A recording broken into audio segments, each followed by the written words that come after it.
अब हम देखते हैं पेपर टू का ये है क्वेश्चन नंबर 1। एक रॉड है हॉरिजॉन्टल, वेट है उसका W, लेंथ है उसकी L, लेफ्ट हैंड उसका एक पॉइंट O पर हिंज किया गया है, उसके अबाउट ये घूम सकती है। राइट हैंड P पर एक ये वेट लटका हुआ है, ये वेट है अल्फा इंटू W। ये एक स्ट्रिंग बंधी हुई है, स्ट्रिंग का दूसरा एंड दीवार पर बंधा हुआ है, ये डिस्टेंस भी है L, मतलब ये एंगल हो जाएगा 45 डिग्री। ये स्ट्रिंग मैक्सिमम टेंशन बियर कर सकती है 2√2 इंटू W। ये अल्फ़ा एक पैरामीटर है जो बदल सकता है। तो यहाँ पर पॉइंट O पर जो रॉड पर रिएक्शन फोर्स लगेगा उसके दो कंपोनेंट आएंगे, एक वर्टिकल कंपोनेंट बनेगा वो है Fy और एक हॉरिजॉन्टल कंपोनेंट बनेगा वो है Fx। तो ये ऑप्शंस दी गई हैं। पूछा गया है कि vertical component of the reaction force does not depend upon alpha, so you have to check whether this is correct और इनकरेक्ट। अल्फा पर, इस अल्फा पर क्या ये डिपेंड करेगा। दूसरी बात, अगर अल्फा की वैल्यू इतनी हो जाए तो यहाँ पर जो रिएक्शन फोर्स लगेगा, दीवार लगाएगी रॉड पर, उसका हॉरिजॉन्टल कंपोनेंट वो W के बराबर होगा, ये आपको चेक करना है। अल्फ़ा की वैल्यू ये है तो टेंशन रस्सी में इतनी आएगी 2W, और अल्फ़ा की वैल्यू अगर 1.5 से बड़ी हो गई तो रस्सी टूट जाएगी। ये आपको सारी ऑप्शंस चेक करना है। तो देखो, हम रस्सी में टेंशन फाइंड कर लेते हैं। यहाँ पर हम हॉरिजॉन्टल और वर्टिकल फोर्स के कंपोनेंट्स फाइंड कर सकते हैं। इस रॉड पर एक रस्सी लगाएगी, ये टेंशन T, और ये वेट इस रॉड पर नीचे की ओर लगेगा अल्फ़ा W। बाकी एक वेट रॉड का लगेगा, उसका अपना। अच्छा, ये तीन फोर्सेस हैं जो रॉड पर लग रहे हैं। इसके अलावा दो फोर्सेस यहाँ से आएंगे। आप कह सकते हैं एक ही फोर्स है, उसके दो कंपोनेंट्स, एक वर्टिकल कंपोनेंट और एक हॉरिजॉन्टल कंपोनेंट। वो दोनों फोर्सेस अभी हम नहीं बना रहे हैं क्योंकि वर्टिकल फोर्स ऊपर नीचे हो सकता है, ऊपर भी हो सकता है, नीचे भी हो सकता है, अल्फ़ा पर डिपेंड करेगा। वो दोनों फोर्सेस, दोनों कंपोनेंट्स इसी पॉइंट से पार होंगे, ठीक है। अच्छा, हम इस पॉइंट का अबाउट अगर टॉर्क लें तो उन दोनों फोर्सेस को जाने बगैर उनका टॉर्क हम डायरेक्ट ज़ीरो बोल सकते हैं।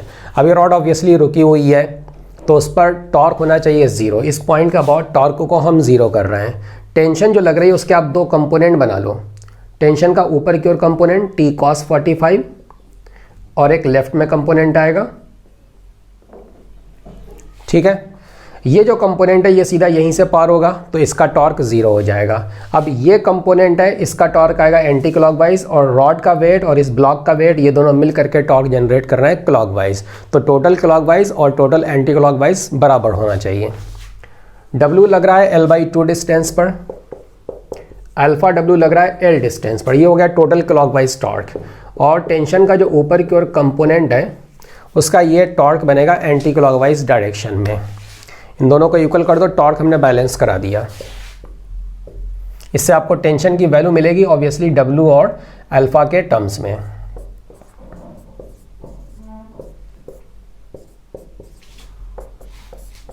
तो ये हमको टेंशन की वैल्यू मिल गई। अब जैसे इसने बोला ना अल्फा की वैल्यू अगर इतनी है तो टेंशन इतनी होगी, तो चेक कर लेते हैं। C ऑप्शन हम चेक कर लेते हैं। अल्फा की वैल्यू 0.5 मतलब कि 1/2 के लिए लेट अस सी टेंशन की वैल्यू हमें कितनी मिलेगी। तो ये हमको मिल रहा है √2W और इसने कितना दिया है 2W, तो C ऑप्शन तो गलत है, ठीक है। अच्छा, Fx और Fy हमको फाइंड करना है। देखो, इस पूरी रॉड को देखो, इन दोनों यहाँ पर जो फोर्स के दो कंपोनेंट्स हैं उनके अलावा जो बाकी के फोर्सेस हैं वो या तो वर्टिकल हैं या हॉरिजॉन्टल हैं।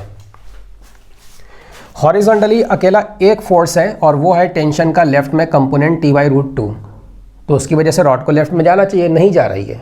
तो इसका मतलब इसको कोई बैलेंस करने वाला है, कौन? वो यहाँ से आ सकता है और कहीं से आएगा नहीं। इसका मतलब रॉड के लेफ्ट एंड पर जो रिएक्शन फोर्स का हॉरिजॉन्टल कंपोनेंट है, ये दीवार रॉड पर राइट में एक फोर्स लगाएगी। मतलब कि जो भी रिएक्शन फोर्स है उसका हॉरिजॉन्टल कंपोनेंट ये राइट में होना चाहिए, ये लेफ्ट में नहीं हो सकता है। क्योंकि लेफ्ट में जो फोर्स है वो इसको इधर दबाएगा, रॉड उधर जाना चाहेगी, उसका लेफ्ट वाला एंड इधर जाना चाहेगा तो दीवार इधर पुश कर देगी। यही फोर्स है जो इसको बैलेंस करेगा। हॉरिजॉन्टली केवल यही दो फोर्स हैं। जो रिएक्शन फोर्स है उसको एक दिखाने के बजाय हमने उसके दो कंपोनेंट दिखाए, हॉरिजॉन्टल और वर्टिकल। वर्टिकल अभी दिखाते हैं। ये जो हॉरिजॉन्टली राइट में फोर्स है ये बैलेंस करेगा टेंशन में, जो लेफ्ट की ओर टेंशन का कंपोनेंट है हॉरिजॉन्टली उसको बैलेंस करेगा। इसका मतलब हॉरिजॉन्टल फोर्स, हॉरिजॉन्टल कंपोनेंट की वैल्यू आना चाहिए T/√2 के बराबर। T ये रहा, तो फिर एफ एक्स हम ये लिख सकते हैं t/√2। ठीक है, ये हमने एफ एक्स की वैल्यू लिख दी। अब ये बोल रहा है कि F X equal to W alpha equal to 0.5 के लिए। अब हम ऑप्शन बी चेक कर रहे हैं, अल्फा इक्वल टू 0.5 रख दो और चेक करो कि एफ एक्स की वैल्यू कितनी है। तो ये आ जाएगा डब्ल्यू के बराबर। सो दिस इज करेक्ट। ठीक है, F why does not depend upon alpha. चलो अब इसको चेक कर लेते हैं। देखो ध्यान से सुनो, टेंशन का एक कंपोनेंट ऊपर है, वो कितना है हमें तब तक नहीं पता चलेगा जब तक कि अल्फ़ा ना पता हो। अच्छा, और दो फोर्सेस इस रॉड पर नीचे भी लग रहा है, एक डब्ल्यू लग रहा है और एक ये अल्फ़ा डब्ल्यू लग रहा है। तो दो फोर्सेस नीचे, एक फोर्स ऊपर है।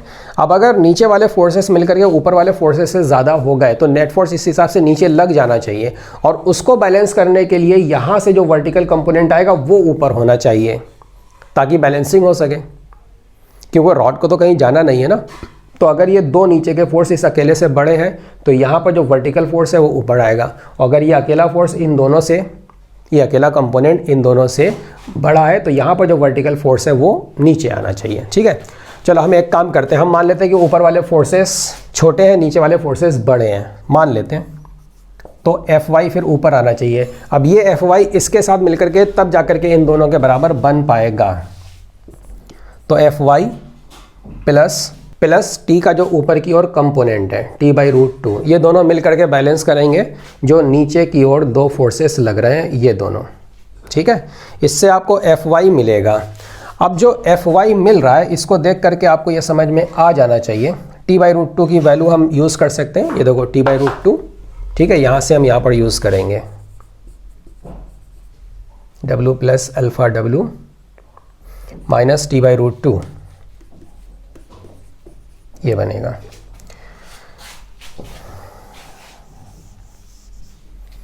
तो हमें एफ वाई का वैल्यू मिल गया, ये इतना मिल गया।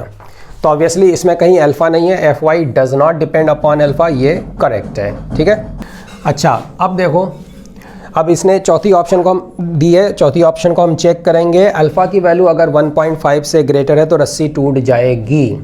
तो हम एक काम करते हैं, अल्फ़ा की इस वैल्यू के लिए 1.5 के लिए टी की वैल्यू निकाल लेते हैं। ये बाउंड्री वैल्यू हो जाएगी, टी की जो वैल्यू बनेगी वो भी अगर बाउंड्री पर पहुंच गई तो समझ लेना कि वो टूटने की कगार पे है। उससे ज़रा सा ज़्यादा हो जाएगा, वो भी ज़रा सा ज़्यादा हो जाएगा, टूट जाएगा। So let us calculate the value of the tension for alpha equal to 1.5. Alpha की वैल्यू 1.5 कर दो, मतलब कि 3/2। तो टेंशन का वैल्यू हमको मिल रहा है 2√2 इंटू डब्ल्यू। ठीक है, अल्फ़ा इक्वल टू 1.5 के लिए टी का वैल्यू इतना बन गया। 1.5 के इक्वल होगा, टेंशन इतनी बन जाएगी, बिल्कुल मैक्सिमम अपनी टूटने की कगार पे पहुंच जाएगी। तो अल्फ़ा जब इससे ज़्यादा हो जाएगा, ये देखो अल्फ़ा को और ज़्यादा कर दोगे तो टी और ज़्यादा हो जाएगा, जो ये बन रहा है ना उससे और ज़्यादा हो जाएगा, रस्सी टूट जाएगी। The rope breaks if alpha is greater than, so this is also correct. Question number 2 में इसने बोला है एक साउंड का सोर्स है जो कि u वेलोसिटी से एक पाइप की तरफ जा रहा है, हवा में साउंड की वेलोसिटी v है। ये सोर्स fs फ्रीक्वेंसी की साउंड वेव एमिट कर रहा है, वही साउंड वेव इस पाइप तक जाएगी। पाइप का ये एंड ओपन है, इसकी लेंथ l है, इसका अपना फंडामेंटल फ्रीक्वेंसी v/4l है, जो उसने f0 दिया है क्वेश्चन में। अब आपको बताना है u और fs के किस कॉम्बिनेशन के लिए, u हुआ, v हुआ, fs हुआ, f0 हुआ, इनके किस कॉम्बिनेशन के लिए इस पाइप में रेजोनेंस होगा। देखो इस पाइप में रेजोनेंस तब होता है जबकि इसमें जो आप वेव भेज रहे हैं अंदर में, उस वेव की फ्रीक्वेंसी इसमें से कोई एक हो जाए। ये बहुत सी वैल्यूज़ हैं, n की वैल्यू आप रखोगे 0 1 2 3 4 5, तो ये बहुत सी वैल्यूज़ मिलेंगी। n की वैल्यू 0 के लिए ये मिल जाएगा, and that is the fundamental frequency. तो इनमें से कोई भी एक वैल्यू अगर इस वेव की फ्रीक्वेंसी बनती है तो इसमें रेजोनेंस हो जाएगा। तो आपको चेक ये करना है कि इसको जो वेव मिल रही है उसकी फ्रीक्वेंसी क्या है। देखो ये सोर्स चलते हुए आएगा, ये पाइप रुका हुआ है, तो इसको जो फ्रीक्वेंसी मिलेगी, इसको हम f' लिख देते हैं, ये डॉपलर इफेक्ट का है क्वेश्चन। तो इसमें फ्रीक्वेंसी इसको मिल जाएगी fs into v minus detector का velocity which is 0 in this case, upon v minus source का वेलोसिटी। सोर्स का वेलोसिटी u है, साउंड का वेलोसिटी हवा में v है। ये उसको फ्रीक्वेंसी मिल रही है। अब ये फ्रीक्वेंसी कितनी होनी चाहिए? वो इतनी होनी चाहिए रेजोनेंस होने के लिए। यहाँ पर n एक इंटीजर, इसको थोड़ा सा सॉल्व कर लो। v/4L की वैल्यू उसने दी है f0, वो यहाँ पर यूज़ कर लो। fs equal to f0 2n+1 f0 2n+1 into v minus u upon v। ठीक है, इसमें आप एक काम ये भी कर सकते हैं, fs upon f0 equal to 2n+1, बल्कि उसको भी इसी तरफ ले आओ, v upon v minus u, ये बन गया। अब fs और f0, v और u, इनके जो भी कॉम्बिनेशंस हैं, ये कॉम्बिनेशंस ऐसे होना चाहिए कि ये जो n है ये कोई एक इंटीजर बन जाए। बताए थे आपको कि n जो है वो होना चाहिए 0 1 2 3 4 5 6, ये कुछ भी हो सकता है, उसके हिसाब से फ्रीक्वेंसीज जो बनना है सो बनेंगी। पहली ऑप्शन को हम चेक करते हैं, u अगर 0.8 v के इक्वल है, 0.8 v तो ये बनेगा, और fs इक्वल टू fo, ये दोनों इक्वल हैं तो ये 1 हो जाएगा। अब ज़रा चेक करो क्या इस कंडीशन में हमें n की वैल्यू कोई इंटीजर मिलेगी? कोई इंटीजर का मतलब 1 2 3 4 5 समथिंग लाइक दैट। तो फिर 2n+1 हमको कितना मिल गया? ये 10/2, दिस इज़ 5। तो n की वैल्यू हमें 2 मिल रही है, इंटीजर मिल गई, करेक्ट, तो रेजोनेंस हो जाएगा। पहला आंसर करेक्ट है। इसी तरीके से दूसरे कॉम्बिनेशन के लिए चेक करो, u, इन तीनों में u की वैल्यू सेम रहेगी, और ये fs है 2f0 के बराबर। fs है 2f0, v अपॉन u की वैल्यू है सेम जैसा पहले था। अब देखते हैं कि n की वैल्यू कोई इंटीजर मिलेगी या नहीं मिलेगी। ये हो गया 10, तो n की वैल्यू हमें मिल रही है 4.5, this is not an integer, इस केस में रेजोनेंस नहीं होगा। तीसरा कॉम्बिनेशन हम चेक करते हैं, u का वैल्यू जैसा पहले था, fs का वैल्यू हो गया 0.5 f0,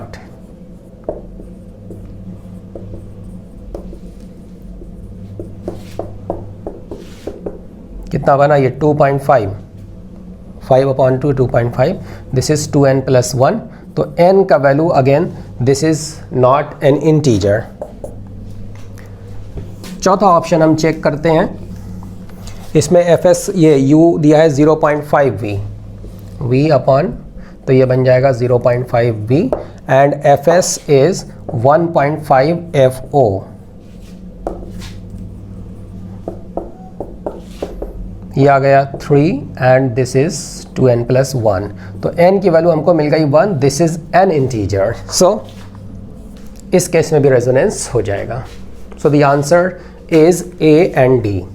क्वेश्चन नंबर 3 में इसने बोला है, एक ये प्रिज्म है जो कि दो डिफरेंट मटेरियल से मिलकर के बना हुआ है, रिफ्रैक्टिव इंडिसेस है n1 और n2, एक लाइट रे इंसिडेंट है एंगल I पर, और फॉर दिस कंडीशन जब ये दोनों इक्वल है और वो वैल्यू 1.5 है और वो वैल्यू n के बराबर है, तब ये लाइट रे मिनिमम डेविएशन जनरेट इसमें हो रहा है। फिर अगर n1 की वैल्यू n के बराबर ही रहे, n कितना है 1.5, उसी के बराबर रहे, मतलब ये तो 1.5 ही रहे, लेकिन n2 को हम क्या कर दें, n+Δn थोड़ा सा बढ़ा दें, थोड़ा सा बढ़ाएंगे ज़रा सा, तो तब जो एंगल ऑफ इमर्जेंस है वो I+ΔE बन जाएगा। तो फिर अब आपको बताना ऑप्शंस ये गिवन है कि ΔE ΔN से ग्रेटर है, पहली ऑप्शन इसके प्रोपोर्शनल है और ये इन दोनों के बीच में पड़ता है मिली रेडियंस, अगर ΔN की इतनी वैल्यू हो जाए, और इन दोनों के बीच में पड़ता है अगर ΔN की वैल्यू इतनी हो जाए। ये ΔN दोनों के इसमें सेम है, मतलब कि ΔN की इस वैल्यू के लिए आपको ΔE कैलकुलेट करना, पता चल जाएगा वो इसके यहाँ पर पड़ता है या यहाँ पर पड़ता है। ठीक है, हो सकता है दोनों के बीच में पड़ जाए, दोनों के सही हो जाए, तो आपको वैल्यू निकाल करके चेक करना पड़ेगा, मोर देन 1 करेक्ट है यहाँ पर। देखो इसमें हम क्या करेंगे, हमें ΔE और ΔN में एक रिलेशन पता होना चाहिए। पहले क्या हो रहा था, जब n1 और n2 दोनों इक्वल थे तो ये आप सिर्फ एक ही प्रिज्म मान सकते हैं, अदरवाइज तो डिफरेंट होने पर दो प्रिज्म का कॉम्बिनेशन मानेंगे। तो जब ये दोनों इक्वल हैं और मिनिमम डेविएशन जनरेट हो रहा है, आई हमने ऐसा सिलेक्ट किया है, तो आपको पता होना चाहिए मिनिमम डेविएशन के केस में लाइट रे जब प्रिज्म से पार होती है तो सिमेट्रिकली पार होती है। सिमेट्रिकली बोलने का मतलब ये दोनों एंगल इक्वल हो जाएंगे। दूसरी बात, जितना एंगल ऑफ इंसिडेंस होता है उतना ही एंगल ऑफ एमर्जेंस भी होता है। n1 n2 इक्वल होने के केस में यहाँ पर एंगल I बनेगा, ये एंगल I है, ये दोनों एंगल इक्वल होंगे। अब अगर ये एंगल 60 डिग्री है तो ये भी 60 डिग्री बन जाएगा, ये भी 60 डिग्री बन जाएगा। ये अगर 60 डिग्री है तो ये कितना बनेगा 30 डिग्री। अब अगर हम यहाँ पर स्नेल्स लॉ अप्लाई करें तो हमें I की वैल्यू मिल जाएगी, क्योंकि रिफ्रैक्टिव इंडेक्स n1 की वैल्यू उसने दे रखी है। ठीक है, तो यहाँ पर हम स्नेल लॉ अप्लाई कर देते हैं। 1 sin I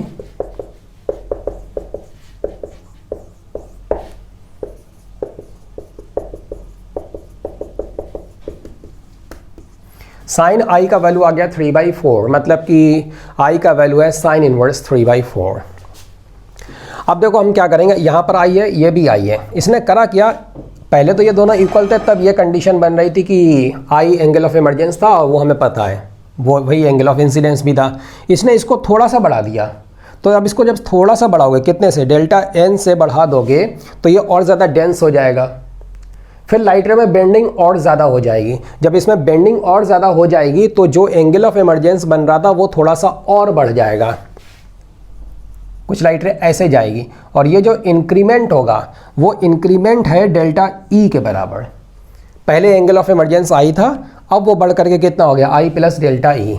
तो अगर हमने n2 की वैल्यू जितनी वो पहले थी उससे डेल्टा n अमाउंट से बढ़ा दी, विच इज़ वेरी स्मॉल, तो एंगल ऑफ इमरजेंस भी बढ़ गया, उसमें इंक्रीमेंट डेल्टा ई हो गया। डेल्टा ई और डेल्टा एन के बीच में आपस में क्या रिलेशन है ये हमें पता करना है। उसके लिए हमें पहले एक रिलेशन पता होना चाहिए एन और एंगल ऑफ इमरजेंस के बीच में। देखो, जब हमने n2 को बढ़ा के इतना कर दिया तब एंगल ऑफ इमरजेंस कितना है, आई प्लस डेल्टा ई। ठीक है, तो हम यहाँ पर स्नेल्स लॉ अप्लाई करेंगे। n2 का मतलब कितना है, ये n plus delta n into sine of angle of incidence, और ये एंगल ऑफ इंसिडेंस यहाँ पर 30 डिग्री था, 30 डिग्री ही रहेगा। जब ये दोनों इक्वल थे, लाइट रे सीधी पार हो रही थी, ये 60 था, ये 60 था, ये एंगल 90 डिग्री था। इन दोनों की जो इंटरफेस थी उसके परपेंडिकुलर लाइट रे यहाँ पर इंसिडेंट है। अगर आप इसको बदल भी देंगे तो चूंकि नॉर्मली इंसिडेंट हो रही है ये लाइट रे ऑन दिस सरफेस, तो उसमें डेविएशन पहले भी नहीं हो रहा था, अभी भी नहीं होगा। वो सीधी जा रही थी, वो अभी भी सीधी जाएगी। तो ये 30 बना हुआ था, ये 30 ही बना रहेगा। आप n2 को बढ़ाते हो तो बढ़ा दो। तो angle of incidence inside the prism at the second surface that is 30 degree, and this should be equal to, यहाँ पर दिस इज 1 साइन, और एंगल कितना बन गया, ये आई प्लस डेल्टा ई। ये देखो डेल्टा ई रहा, ये रहा डेल्टा एन। इससे हमको एक रिलेशन मिल जाएगा डेल्टा ई और डेल्टा एन के बीच में। एन की वैल्यू हमें पता है, ये लिखा हुआ है 1.5। साइन 30 का वैल्यू पता है, इसको आपको एक्सपेंड करना पड़ेगा। Sine I plus delta E, इसको एक्सपेंड कर दो, sine I cos delta E plus cos I and sine delta E. अब देखो डेल्टा ई बहुत स्मॉल है, ऑलमोस्ट ज़ीरो, क्योंकि डेल्टा एन बहुत स्मॉल है तो फिर डेल्टा ई भी बहुत स्मॉल होगा। तो फिर cos delta E, this is approximately cos 0, इसको आप अप्रॉक्सीमेटली 1 लिख सकते हैं। साइन आई की वैल्यू हमें पता है, दिस इज 3/4 प्लस कॉस आई। अगर साइन आई पता है तो कॉस आई भी पता है, कॉस आई हो जाएगा square root 1 minus sine square i square root 7/4। तो ये हो गया square root 7/4 into sine delta e. Delta e is very small, so we can write sine delta e equal to delta e approximately, obviously. ये कितना बन गया, 3/2 से ये हो गया 3/4, और ये हो गया डेल्टा n/2। देखो ये हमको रिलेशन मिल गया। n1 को चेंज नहीं किया है, ये 1.5 था, ये 1.5 ही रहेगा। तो यहाँ पर जो कुछ हो रहा था वो बिल्कुल वैसे ही रहेगा। जब आप n2 को बढ़ाओगे तो सिर्फ यहाँ पर चेंजेस आएंगे। हाँ, तो रिलेशन हमें क्या मिला, डेल्टा एन और डेल्टा ई के बीच में 3/4 कैंसिल हो गया। हमें डेल्टा ई चाहिए डेल्टा एन के टर्म्स में, तो डेल्टा ई बन रहा है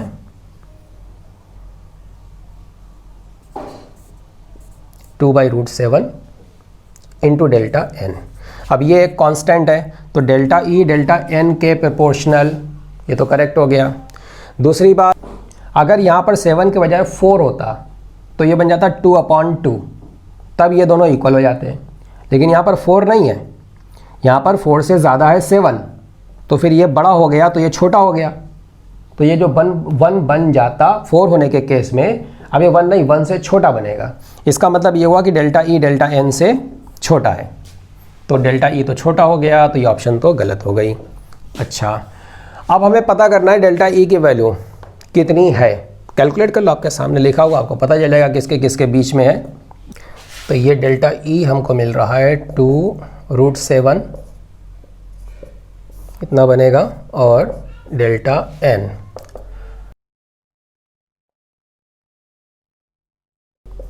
ये इतना आ रहा है। अब आप डेल्टा एन की वैल्यू यूज़ कर लो, दोनों ही ऑप्शंस में डेल्टा एन की वैल्यू सेम दी गई है।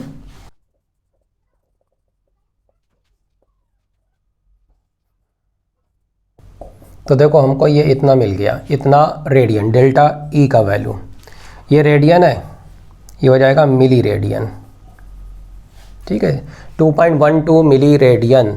ऑब्वियसली इसमें पढ़ रहा है, इसमें नहीं पढ़ रहा है। क्वेश्चन नंबर 4 में इसने बोला है एक क्वांटिटी है vector S which is E cross B upon mu naught. ये इलेक्ट्रिक फील्ड है, ये मैग्नेटिक फील्ड है। आपको बताना है ये मैग्नेटिक परमिबिलिटी, आपको बताना है इसकी जो यूनिट है, जो डायमेंशन है, वो इसमें से किसके बराबर होगी डायमेंशन में। तो एक काम करो, इसको आप थोड़ा सा सिंप्लीफाई पहले कर लो, फिर आपको अंदाज़ लग जाएगा। देखो बी और mu naught, B upon mu naught का डायमेंशन हमको डायरेक्ट इस फार्मूले से मिलेगा। ये जो बायो-सैवर्ट्स लॉ होता है ना मूविंग चार्ज के लिए, तो इससे बी अपॉन म्यू नॉट हम क्या लिख सकते हैं, 1/4 तो डायमेंशन लेस है, बाकी ये है चार्ज, ये है वेलोसिटी डायमेंशन लेस, ये है डिस्टेंस का स्क्वायर।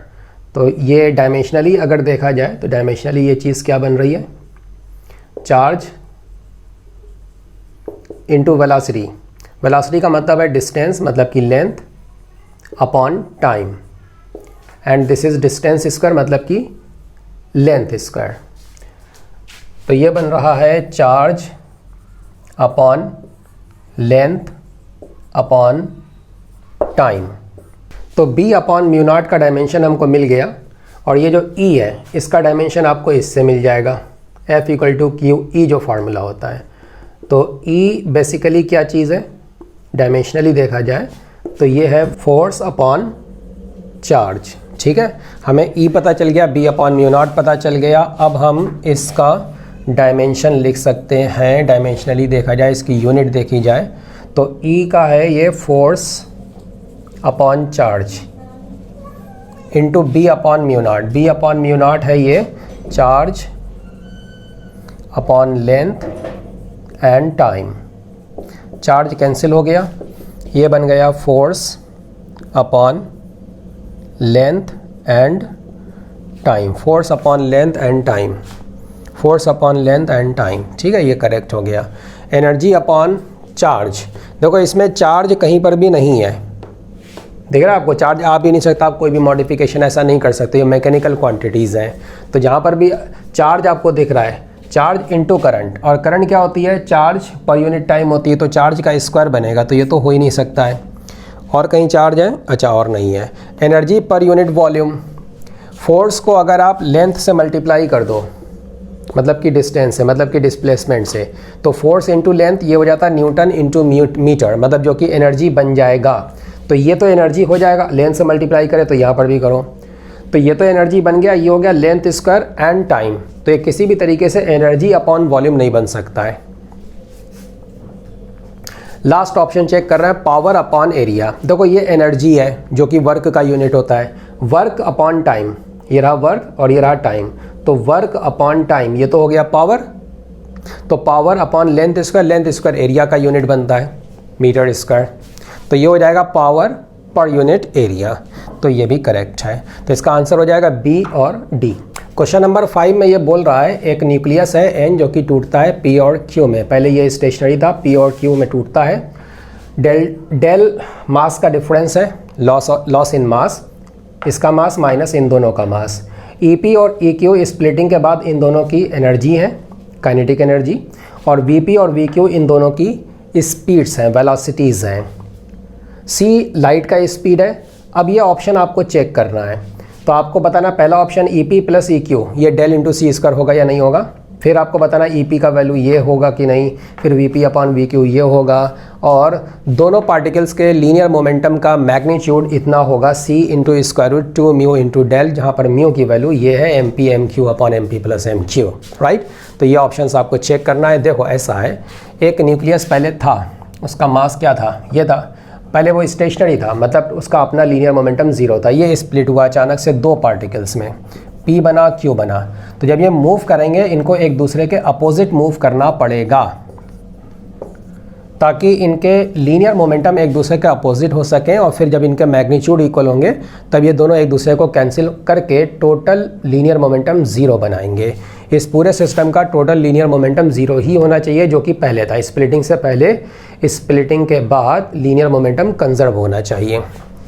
इसका मास MP है, वेलोसिटी इतनी है, ये हो गया इसके लीनियर मोमेंटम का मैग्नीट्यूड।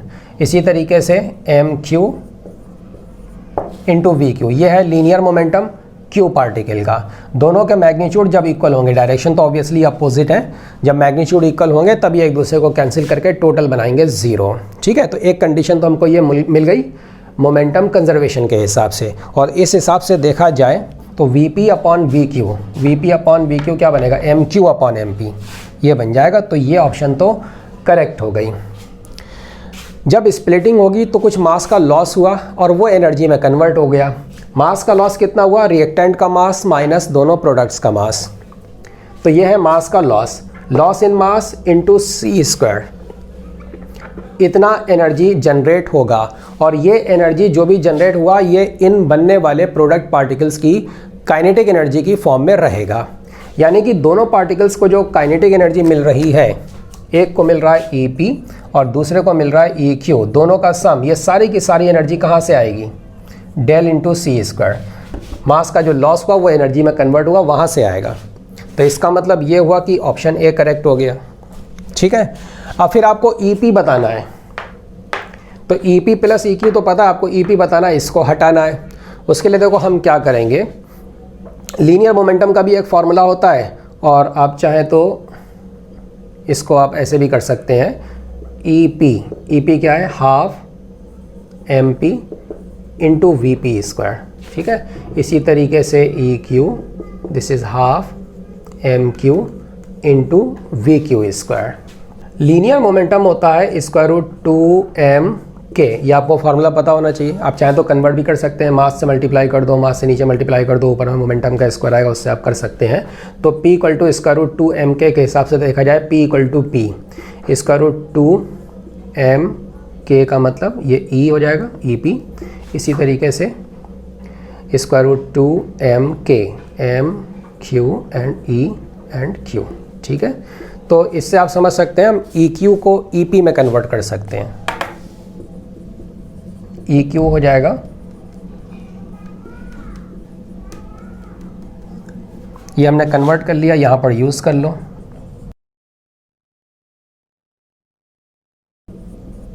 तो इससे हमको EP का वैल्यू मिल गया MQ upon MQ plus MP into del into c square. और इसने यहाँ पर देखो क्या दिया है, EP का वैल्यू MP अपॉन ये दिया है ना, हमें क्या मिला, MQ अपॉन ये मिल गया। ये गलत है, अगर यहाँ MQ होता तो ये सही हो जाता। अच्छा, फिर हमें चेक करना ये लास्ट लीनियर मोमेंटम दोनों का, उसका मैग्नीट्यूड ये इतना है या नहीं है।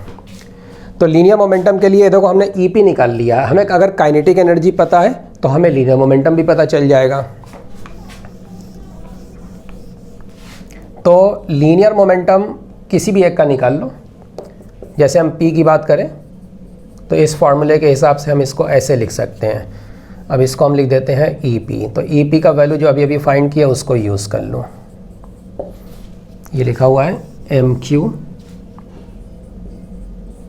Upon M cube plus M P into del C square. अब सी स्क्वायर रूट के बाहर आ जाएगा, सी बन गया, 2 बन गया M P M Q upon M P plus M Q, ये इसने लिख दिया है म्यू के बराबर, तो ये म्यू लिख दिया, बाकी ये डेल भी है।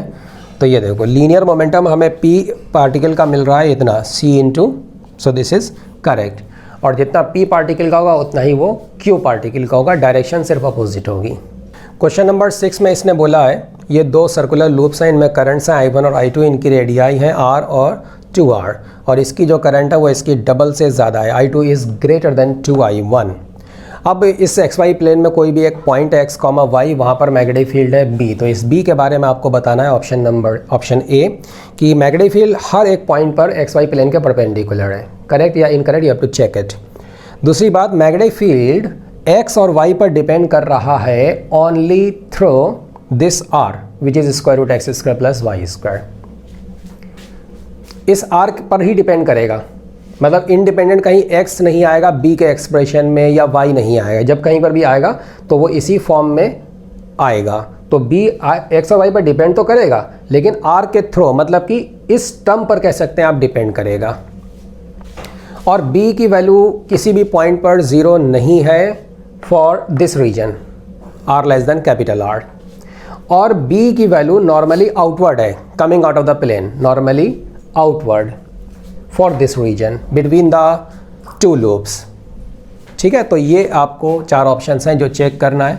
बहुत आसान क्वेश्चन है। देखो इसमें क्या करेंगे हम, मैग्नेटिक फील्ड परपेंडिकुलर है एक्स वाई प्लेन के for all the points for all the values of x and y. ये तो ऐसे ही सीधा सीधा दिख रहा है, ये करेक्ट है कि ये सर्कुलर लूप और ये सर्कुलर लूप इस बोर्ड के प्लेन में है, मतलब कि इस एक्स वाई प्लेन में है। इसकी जो मैग्नेटिक फील्ड लाइंस होंगी, अंदर वाले लूप को हम देख रहे हैं, करंट यूँ जा रही है एंटी क्लॉकवाइज। तो मैग्नेटिक फील्ड लाइंस इसके अंदर के किसी भी पॉइंट को अगर आप देखें तो मैग्नेटिक फील्ड लाइंस बाहर की ओर आएंगी, मतलब कि ये जो मैग्नेटिक फील्ड जनरेट करेगा अपने अंदर के किसी भी पॉइंट पर, वो इसके अपने प्लेन के परपेंडिकुलर होगा। ये मैग्नेटिक फील्ड लाइंस जो अंदर से, इसके अंदर के रीजन से चलते हुए बाहर की ओर आ रही हैं परपेंडिकुलर टू दिस प्लेन, वही लाइंस होंगी जो घूम करके फिर वापस यूँ जाएंगी, इसी प्लेन को क्रॉस करते हुए अंदर की ओर एंटर करेंगी और पीछे जा करके वापस घूम करके यहीं पर आ जाएंगी। क्लोज कर्व्स होती है ना, तो ये जो लाइंस हैं ये जब बाहर निकल रही हैं वापस पलट के इनको अंदर भी जाना है, तो अंदर जब जाएंगी तो इसी प्लेन के परपेंडिकुलर अंदर जाएंगी। तो यहाँ कहीं पर भी आप कोई भी पॉइंट देख लें, इन सारे ही पॉइंट्स पर वो मैग्नेटिक फील्ड जो कि इस लूप ने जनरेट किया, ये बोर्ड के प्लेन के परपेंडिकुलर ही रहेगा। ये सारी लाइंस चाहे वो अंदर का रीजन हो, परपेंडिकुलर मैग्नेटिक फील्ड, वही लाइंस घूम करके जब अंदर जा रही हैं तो भी वो बोर्ड के प्लेन के परपेंडिकुलर हैं। अब वो अंदर की ओर है, मतलब ये कि ये लूप चाहे ये सारे पॉइंट्स हो या ये सारे पॉइंट्स हो या ये सारे पॉइंट्स हो, हर एक पॉइंट पर ये लूप जो मैग्नेटिक फील्ड जनरेट कर रहा है वो मैग्नेटिक फील्ड बोर्ड के प्लेन के परपेंडिकुलर है, चाहे वो बाहर की ओर हो चाहे वो अंदर की ओर हो। बिल्कुल सेम केस इसका भी है, इसके बारे में भी आप यही बात समझ सकते हैं। इसका जो मैग्नेटिक फील्ड होगा, मैग्नेटिक फील्ड लाइंस इसके अंदर के रीजन में अंदर की ओर जाएंगी और वही अंदर जा करके घूम करके वापस बाहर की ओर लौटेंगी। तो ये जो बाहर का रीजन है, इनसे जो मैग्नेटिक फील्ड लाइंस पार हो रही हैं वो बाहर की ओर आ रही हैं और बोर्ड के प्लेन के परपेंडिकुलर बाहर की ओर आ रही हैं।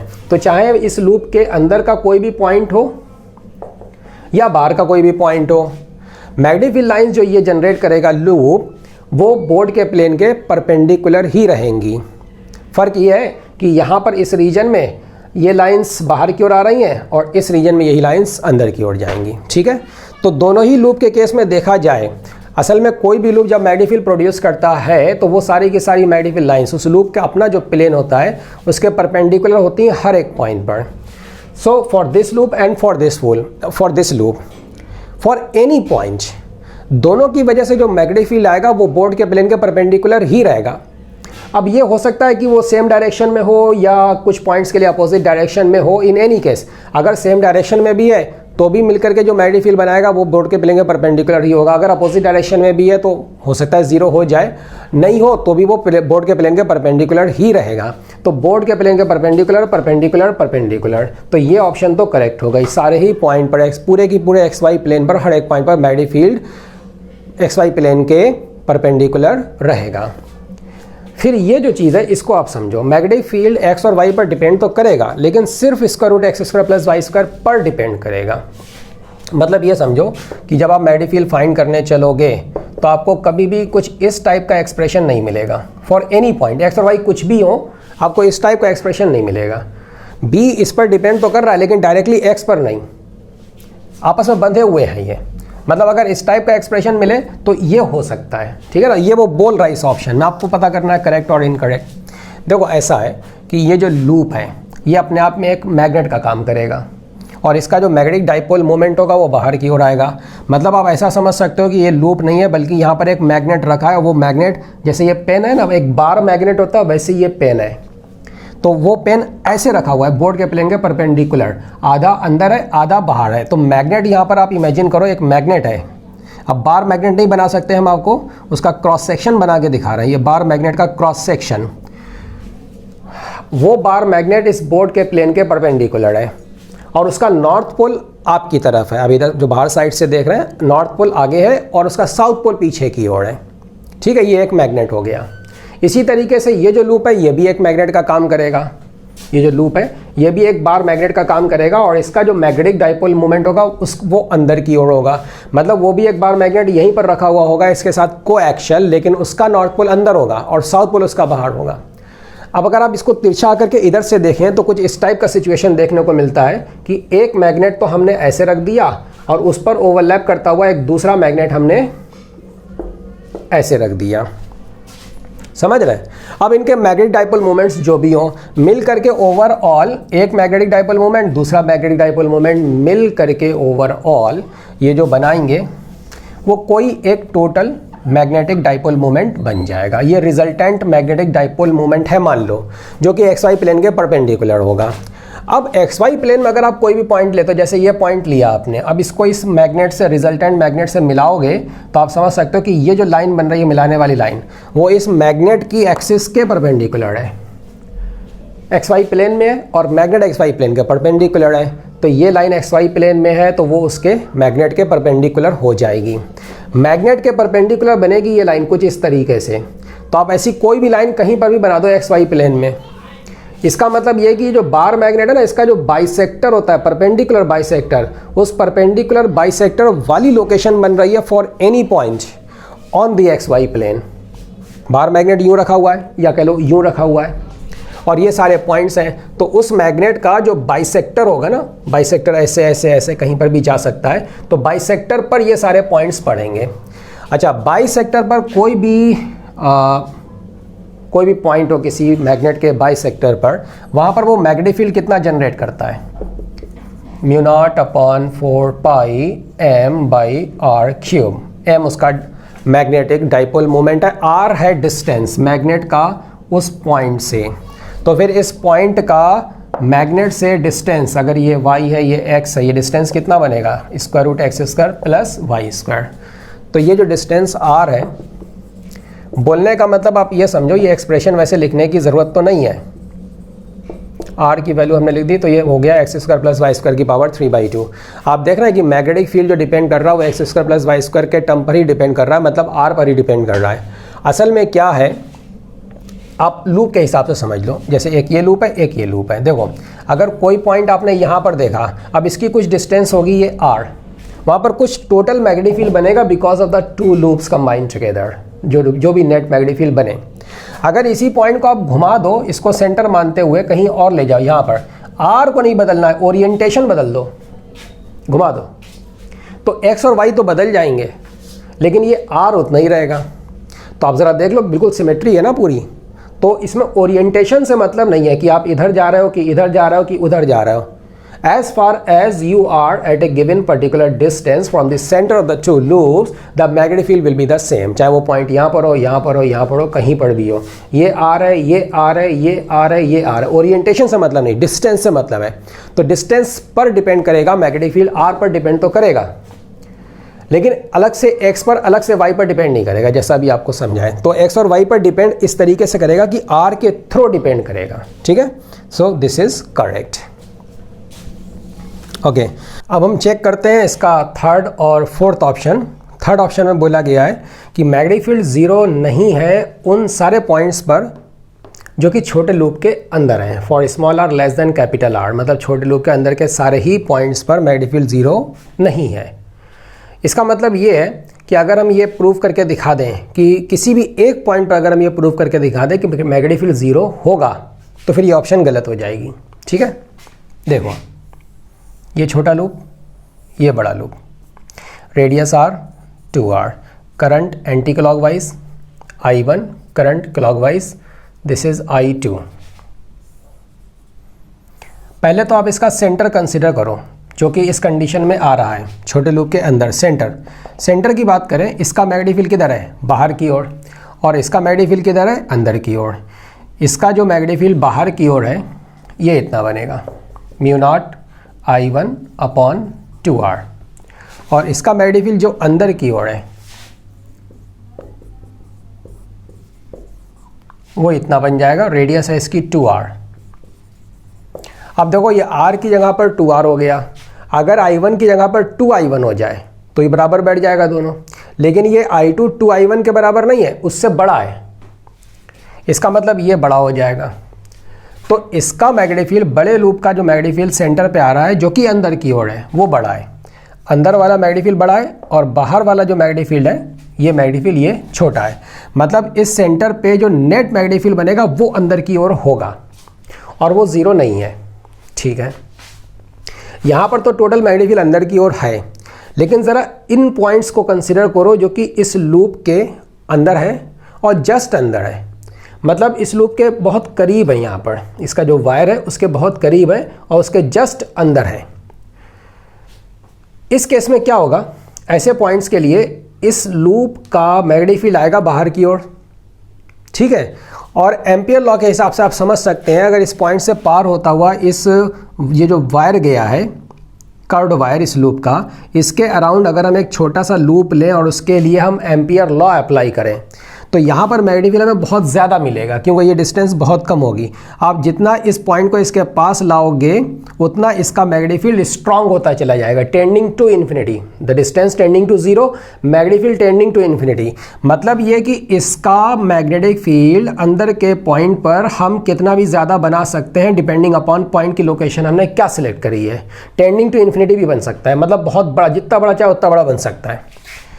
ऐसा पॉइंट जो कि इसके बहुत जस्ट अंदर होगा उस पर मैग्नेटिक फील्ड बहुत बड़ा बनेगा और वो मैग्नेटिक फील्ड होगा किधर, बाहर की ओर।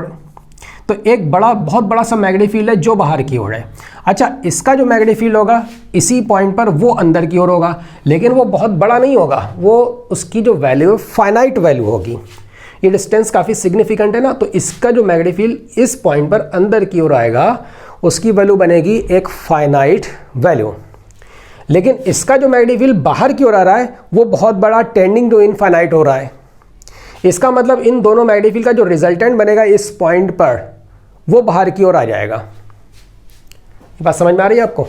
छोटे लूप का मैग्नेटिक फील्ड बाहर की ओर काफ़ी बड़ा, जितना बड़ा चाहे उतना बड़ा बना सकते हैं, लेकिन इसका अपने आप में से एक फाइनाइट वैल्यू रहेगी, तो रिजल्टेंट मैग्नेटिक फील्ड बाहर की ओर आएगा। मतलब ये कि इन सारे पॉइंट्स पर मैग्नेटिक फील्ड बाहर की ओर है और इस पॉइंट पर जो मैग्नेटिक फील्ड है सेंटर पे वो अंदर की ओर है। अब जब आप सेंटर पे ये वाला जो मैग्नेटिक फील्ड था जो बाहर की ओर आ रहा था छोटे लूप का, वो छोटा था, इस मैग्नेटिक फील्ड से छोटा पड़ गया था, इसकी वजह से जो मैग्नेटिक फील्ड आया था उससे छोटा पड़ गया था, इस वजह से टोटल मैग्नेटिक फील्ड अंदर चला गया था। अगर आप पॉइंट को सेंटर से डिस्प्लेस करोगे तो फिर इसका मैग्नेटिक फील्ड बढ़ता चला जाएगा और उसके बढ़ने की कोई लिमिट नहीं है, तो वह इन्फिनिटी तक भी अप्रोच कर सकता है। मतलब अल्टीमेटली इस मैग्नेटिक फील्ड को जो बाहर की ओर आ रहा है उसको स्ट्रांग बन ही जाना है। किससे स्ट्रांग? इसका जो मैग्नेटिक फील्ड अंदर की ओर उससे स्ट्रांग बन जाना है। तो अगर यहाँ पर टोटल मैग्नेटिक फील्ड अंदर की ओर है तो इन सारे पॉइंट्स पर मैग्नेटिक फील्ड टोटल बाहर की ओर भी होगा। तो फिर बीच में और थोड़ा सा इधर आ जाओ, हमें कुछ पॉइंट्स ऐसे भी मिल जाएंगे जिन पॉइंट्स पर इसका मैग्नेटिक फील्ड जो कि बाहर की ओर है वो इसके मैग्नेटिक फील्ड के बराबर बैठ जाएगा। अगर एक जगह पर ये जैसे हम B1 बोल दें और ये B2 बोल दें, तो एक जगह पर क्या हुआ, B1 छोटा पड़ गया, B2 बड़ा बन गया, इसका मैग्नेटिक फील्ड स्ट्रॉन्गर बन गया। लेकिन फिर दूसरी एक्सट्रीम तक जाते जाते फिर इसका मैग्नेटिक फील्ड स्ट्रॉन्गर बन गया। तो बीच में कहीं पर ऐसी लोकेशंस भी हमको मिलेंगी जहाँ पर दोनों बराबर बन जाएंगे और फिर उनका आपस में ऑब्वियसली कैंसलेशन हो जाएगा, तो टोटल मैग्नेटिक फील्ड 0 भी बन जाएगा। तो ऐसा एक नहीं, ऐसे कई पॉइंट यहाँ पर होंगे जिनके लिए मैग्नेटिक फील्ड 0 हो जाएगा, B = 0 ऐसे पॉइंट मिलेंगे। और इसने क्या बोला, ऐसे सारे ही पॉइंट के लिए B 0 नहीं हो सकता है, तो ये ऑप्शन गलत है। आ गई बात समझ में? अब हम देखते हैं चौथी ऑप्शन। चौथी ऑप्शन में ये बोला है दोनों लूप के बीच का जो रीजन है इसमें टोटल मैग्नेटिक फील्ड बाहर की ओर आ रहा है, coming out of this plane. ठीक है, तो ये आपको चेक करना है कि ऐसा है, और सारे ही पॉइंट के लिए ऐसा बोल रहा है कि सारे ही पॉइंट पे ऐसा होगा। तो लेट अस चेक इट। देखो ऐसा है, जैसे अभी हमने आपको बताया था एम्पियर लॉ के हिसाब से, उसके हिसाब से अगर आप सोचें इस लूप के जस्ट बाहर आप चले जाएं, जस्ट बाहर, तो ज़रा आप डायरेक्शन अपने आप चेक करो। राइट हैंड रूल के हिसाब से करंट यूँ जा रही है, उसका मैग्नेटिक फील्ड अंदर की ओर होगा।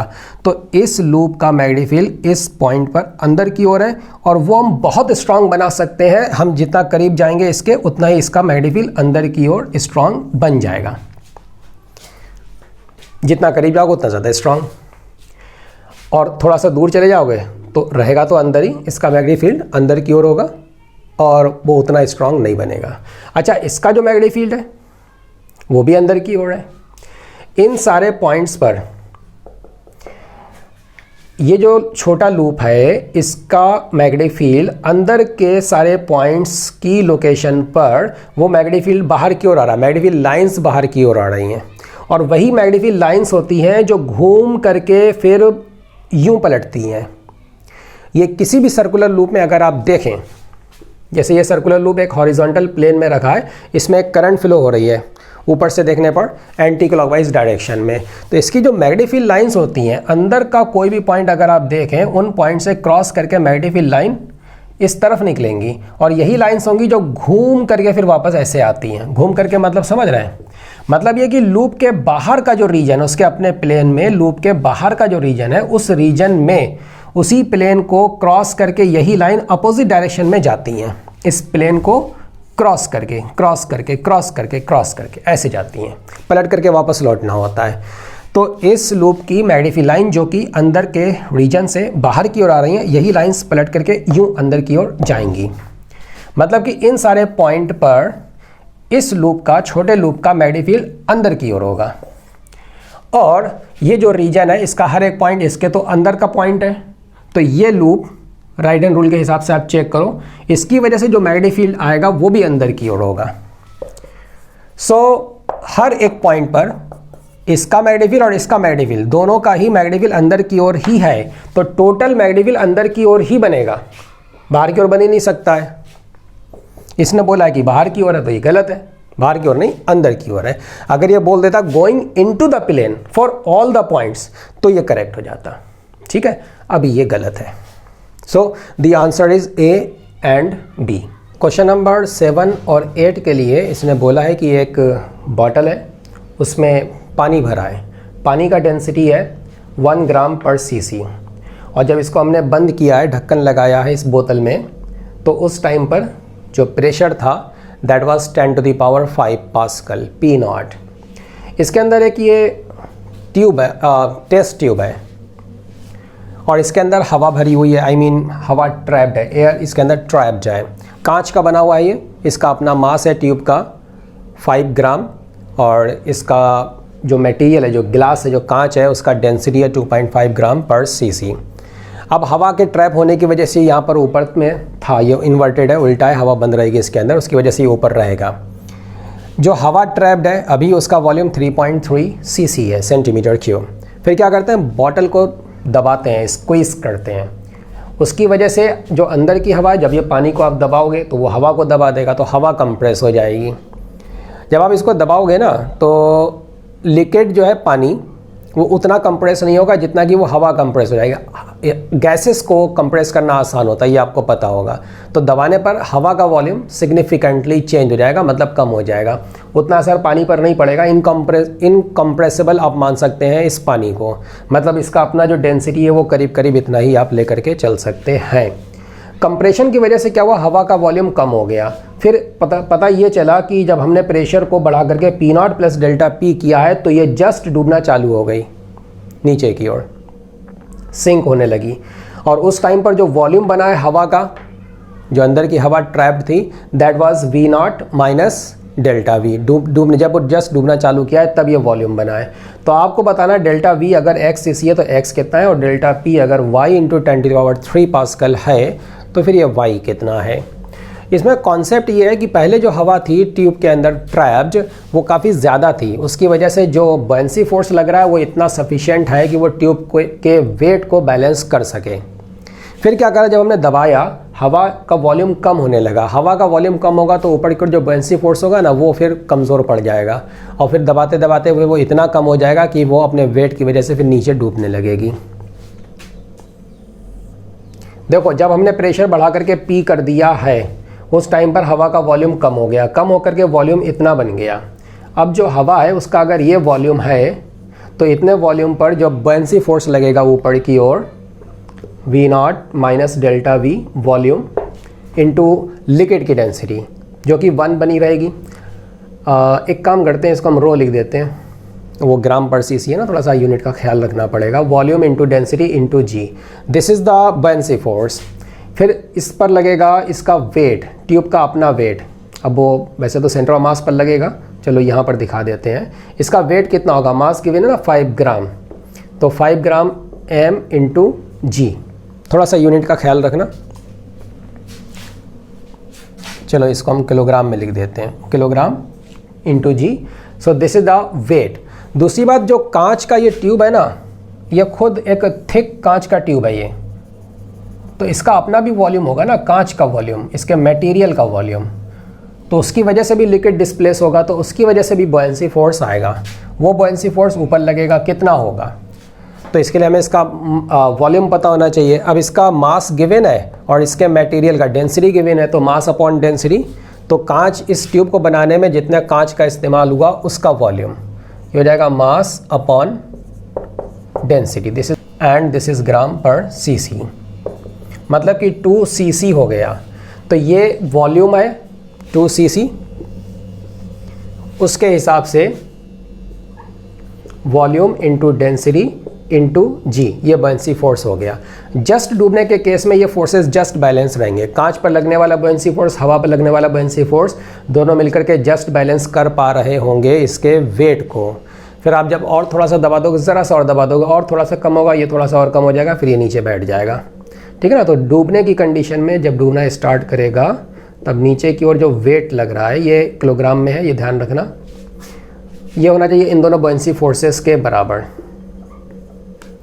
ये जो डेंसिटी है, पानी का डेंसिटी 1 ग्राम पर सीसी अगर हम ले लें तो सीसी सीसी कैंसिल हो जाएगा, फिर ये जी का वैल्यू भी है साथ में, और साथ में ये ऊपर की ओर है 2 सीसी वॉल्यूम इंटू डेंसिटी 1 ग्राम पर सीसी ले लेते हैं, सीसी सीसी कैंसिल हो जाएगा, फिर ये जी का वैल्यू भी, ये ग्राम है ध्यान रखना, ये जी अलग चीज़ है।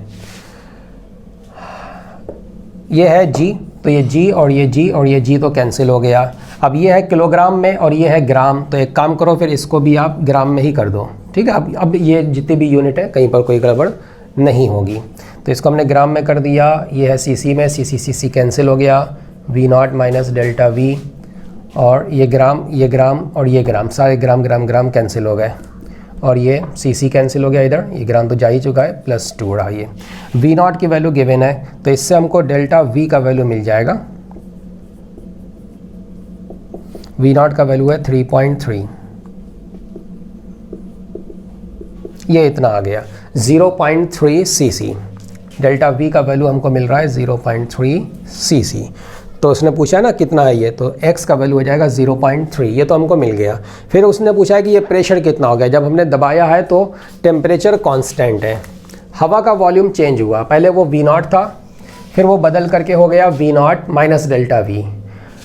टेम्परेचर कांस्टेंट है, हवा का जो कंप्रेशन है वो आइसोथर्मल कंप्रेशन है, तो आइसोथर्मल के लिए हम लिख सकते हैं for the compression of air we are writing this equation. P1 पहले प्रेशर P0 था, वॉल्यूम कितना था V0 था हवा का, फिर बाद में प्रेशर कितना हो गया P0 प्लस डेल्टा P, और वॉल्यूम कितना हो गया V0 माइनस डेल्टा V। ठीक है। P0 की वैल्यू तो हमें पता ही है, हमें डेल्टा P फाइंड करना है, V0 की वैल्यू हमें पता है, ये है 3.3। सीसी में ही रख लेते हैं, कोई दिक्कत नहीं है, दोनों तरफ हम सीसी में रखेंगे। 3.3 एंड माइनस दिस 0.3,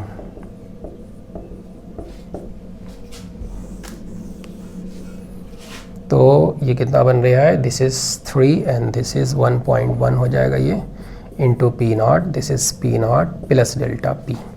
तो डेल्टा P हमको मिल रहा है 0.1 इंटू पी नॉट है 10 टू दी पावर 5, ये बन गया 10 टू दी पावर 4, और हमें ये इस फॉर्म में चाहिए तो ये बन जाएगा 10 into 10 to the power 3 pascal, इतना आ गया 10 इंटू 10 की पावर 3 पास्कल। इसका मतलब y का वैल्यू कितना हो गया 10। क्वेश्चन नंबर 9 और 10 के लिए ये बोल रहा है, एक सिंपल पेंडुलम है, किसी सस्पेंशन पॉइंट से उसको हमने सस्पेंड किया हुआ है और उसका जो बॉब है वो एक हॉरिजॉन्टल स्मूथ फ्लोर पर रखा हुआ है। उसका मास है 0.1 kg। ये सस्पेंशन पॉइंट की फ्लोर से हाइट है 0.9 मीटर। इस स्ट्रिंग का लेंथ है 1 मीटर। अब अचानक से हम क्या करते हैं, इसको एक इम्पल्स देते हैं 0.2 किलोग्राम मीटर पर सेकंड का एक इम्पल्स देते हैं, जिसकी वजह से ये चलने लगता है। कुछ दूर आगे चल करके फिर ये फ्लोर से कांटेक्ट छोड़ देगा। जब स्ट्रिंग सीधी हो जाएगी, टाइट हो जाएगी, फिर ये सर्कुलर पाथ पर चलेगा।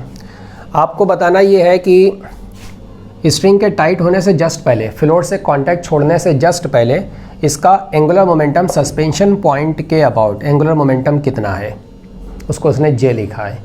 और जब ये कांटेक्ट छोड़ा उसके फ़ौरन बाद, इमीडिएटली आफ्टर दैट पॉइंट, आपको बताना है इसकी काइनेटिक एनर्जी कितनी होगी।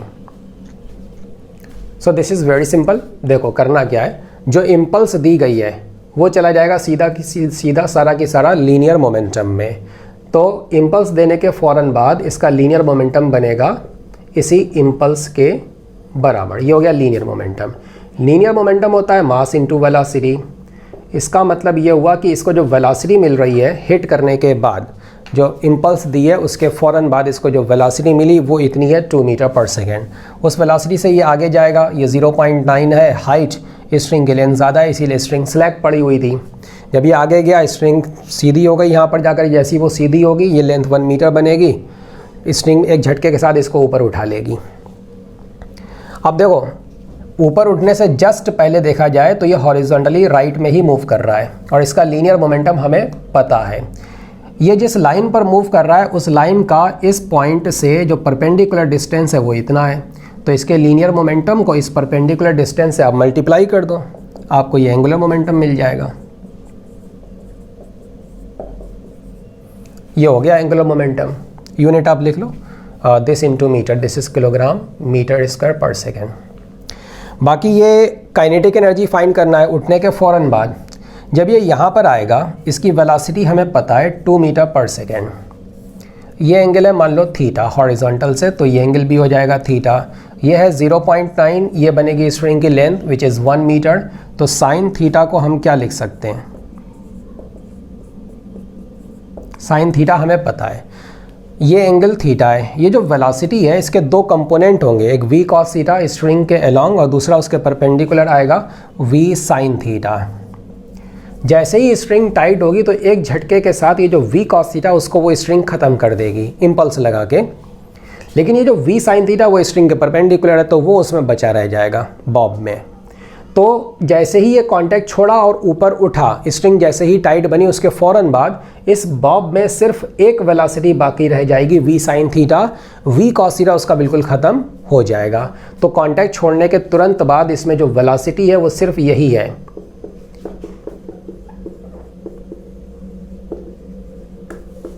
इसका मतलब काइनेटिक एनर्जी इतनी बन जाएगी कांटेक्ट छोड़ने के तुरंत बाद। मास की वैल्यू 0.1, v का वैल्यू 2, साइन थीटा इज 0.9, इसका स्क्वायर।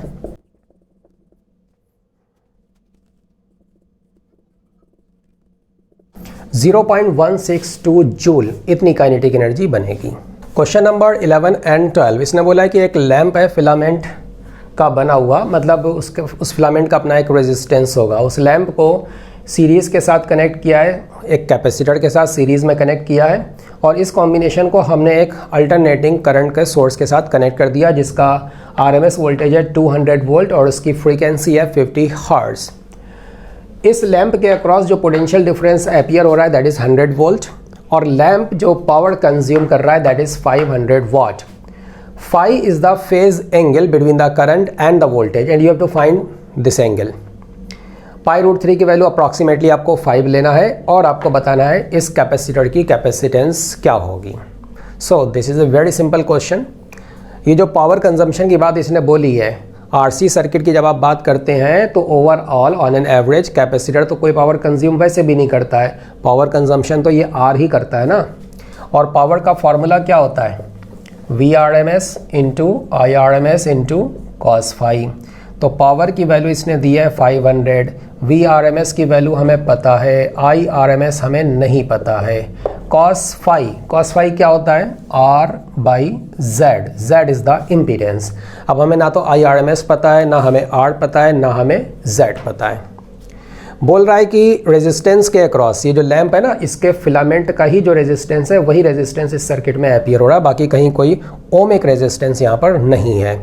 तो रेजिस्टेंस के अक्रॉस जो पोटेंशियल डिफरेंस है VR, ये होता है IRMS इंटू R। ये इसने दिया है 100 वोल्ट, IRMS हमें पता नहीं है, R की वैल्यू हमें पता नहीं है, लैंप का रेजिस्टेंस नहीं पता है, we have to find it. IRMS into R हमको मिल गया, उसको आप यहाँ पर यूज़ कर लो, इससे आपको Z मिल जाएगा। ये IRMS इंटू R की वैल्यू है 100, इसको आप यहाँ पर यूज़ करोगे तो 100 ये बनेगा आपको 40 ओम मिल जाएगा, 40 ओम। ठीक है। दूसरी बात इसने हमको ये बताया है, अच्छा VR, ये Z की वैल्यू अगर हमको मिल गई तो now we can calculate IRMS। IRMS क्या होता है, ये होता है VRMS अपॉन इम्पीडेंस। ये है 200 वोल्ट और इम्पीडेंस है 40, तो ये आ गया 5 एम्पियर। अब इसको आप यहाँ पर यूज़ कर लो, मतलब कि यहाँ पर IRMS है 5 एम्पियर, तो इससे हमको फिलामेंट का रेजिस्टेंस मिल गया 20 ओम। हमें फाइंड करना है कैपेसिटर की कैपेसिटेंस और हमें फाइंड करना है फाई तो हमको मिल गया। cos फाई कितना होता है, R/Z। R की वैल्यू हमने कितनी फाइंड करी, 20। Z की वैल्यू कितनी फाइंड करी, 40। ये आ गया 1/2, तो ये हो गया 60 डिग्री, मतलब कि π/3। ठीक है, ये फाई हमको मिल गया। फिर हमें फाइंड करना है कैपेसिटेंस। उसके लिए देखो हमें एक काम करना पड़ेगा, इसने जो VR बताया है और सोर्स का V बताया है, उसको यूज़ करके हमें VC फाइंड करना पड़ेगा। इसका जो पोटेंशियल डिफरेंस है वो इसके और इसके अक्रॉस अपीयर होता है, लेकिन वो ऐसे नहीं होता है कि दोनों का सम आप इसके बराबर कर दो, बल्कि उसके लिए आपको ये फॉर्मूला यूज़ करना है। रेजिस्टेंस के अक्रॉस पोटेंशियल डिफरेंस, कैपेसिटर के अक्रॉस पोटेंशियल डिफरेंस, दोनों के स्क्वायर का sum, that is equal to this. इससे आपको VC मिल जाएगा, square root this square minus this square, तो ये आ गया 100√3 वोल्ट।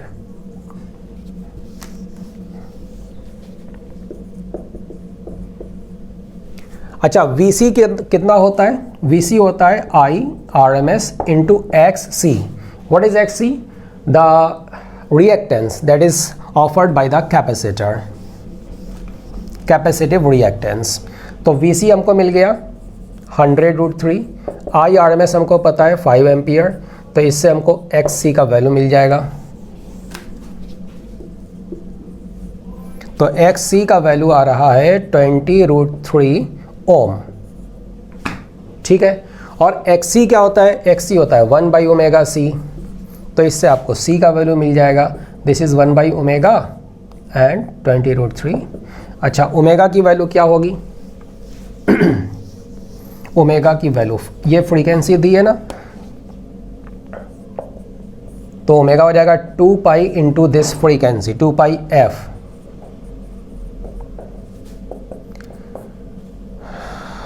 अब हमें यूज़ करना है π√3, इसको लेना है अप्रॉक्सीमेटली 5, सो π एंड √3, इसको हम कर देते हैं अप्रॉक्सीमेटली 5, तो ये आ गया 10, 20, this is how much, and 50 is also there, so this is, एक काम करते हैं ऊपर 2 कर लेते हैं, ये 100 हो गया और ये हो गया 10 और ये भी 200 हो गया, 200 ये 100 हो गया, ये हो गया 10 की पावर -4, ये आ गया फैरड में।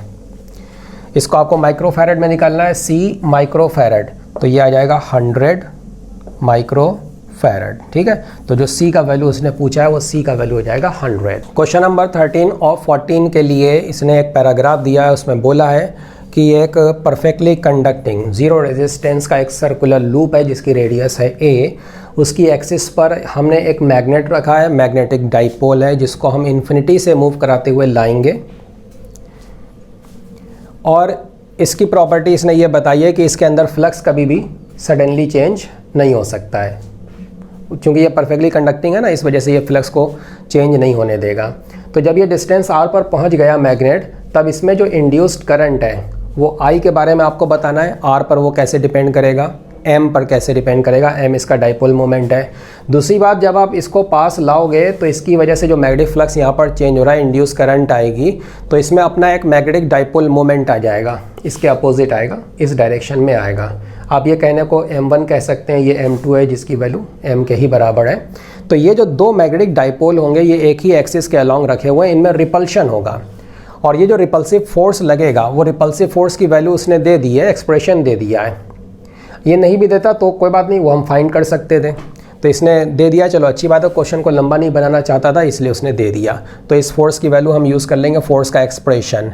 कोई मैग्नेटिक डाइपोल अपनी एक्सिस पर जितना मैग्नेटिक फील्ड प्रोड्यूस करता है वो मैग्नेटिक फील्ड की वैल्यू भी इसने दे दी है।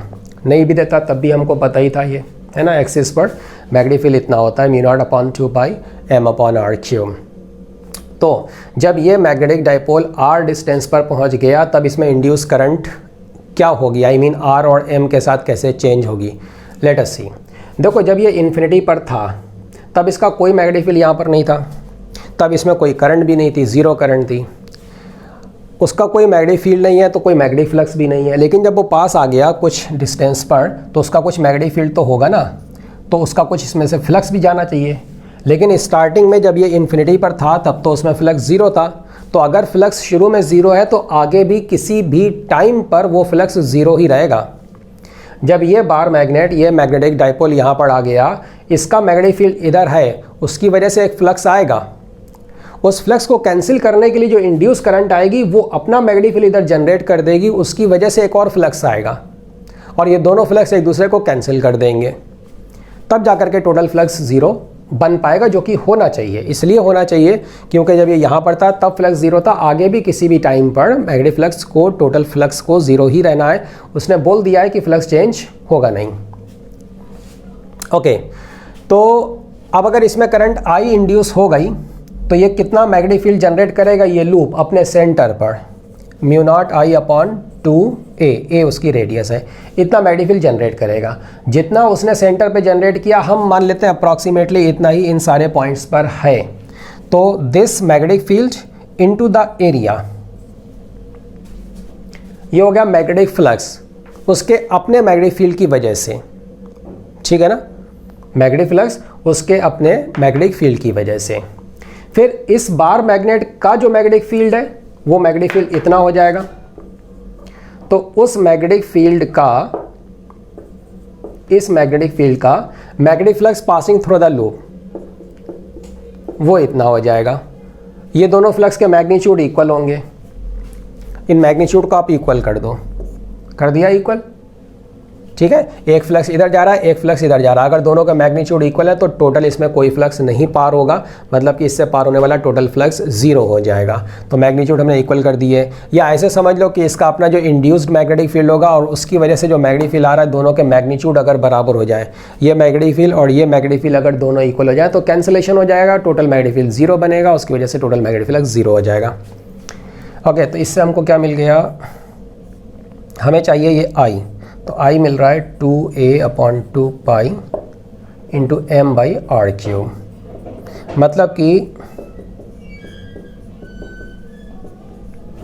मतलब कि आई प्रोपोर्शनल है, जो उसने पूछा ना किसके प्रोपोर्शनल है, तो ये आंसर आ गया, आई m/r³ के प्रोपोर्शनल है, ठीक है। चलो अगला क्वेश्चन देखते हैं। अगले क्वेश्चन में इसने ये पूछा है कि हम जब इसको पास ला रहे हैं ना तो एक फोर्स लगा करके पास लाएंगे, तो वो फोर्स कितना वर्क करेगा इन्फिनिटी से लेकर इस r डिस्टेंस तक उस मैग्नेट को लाने में।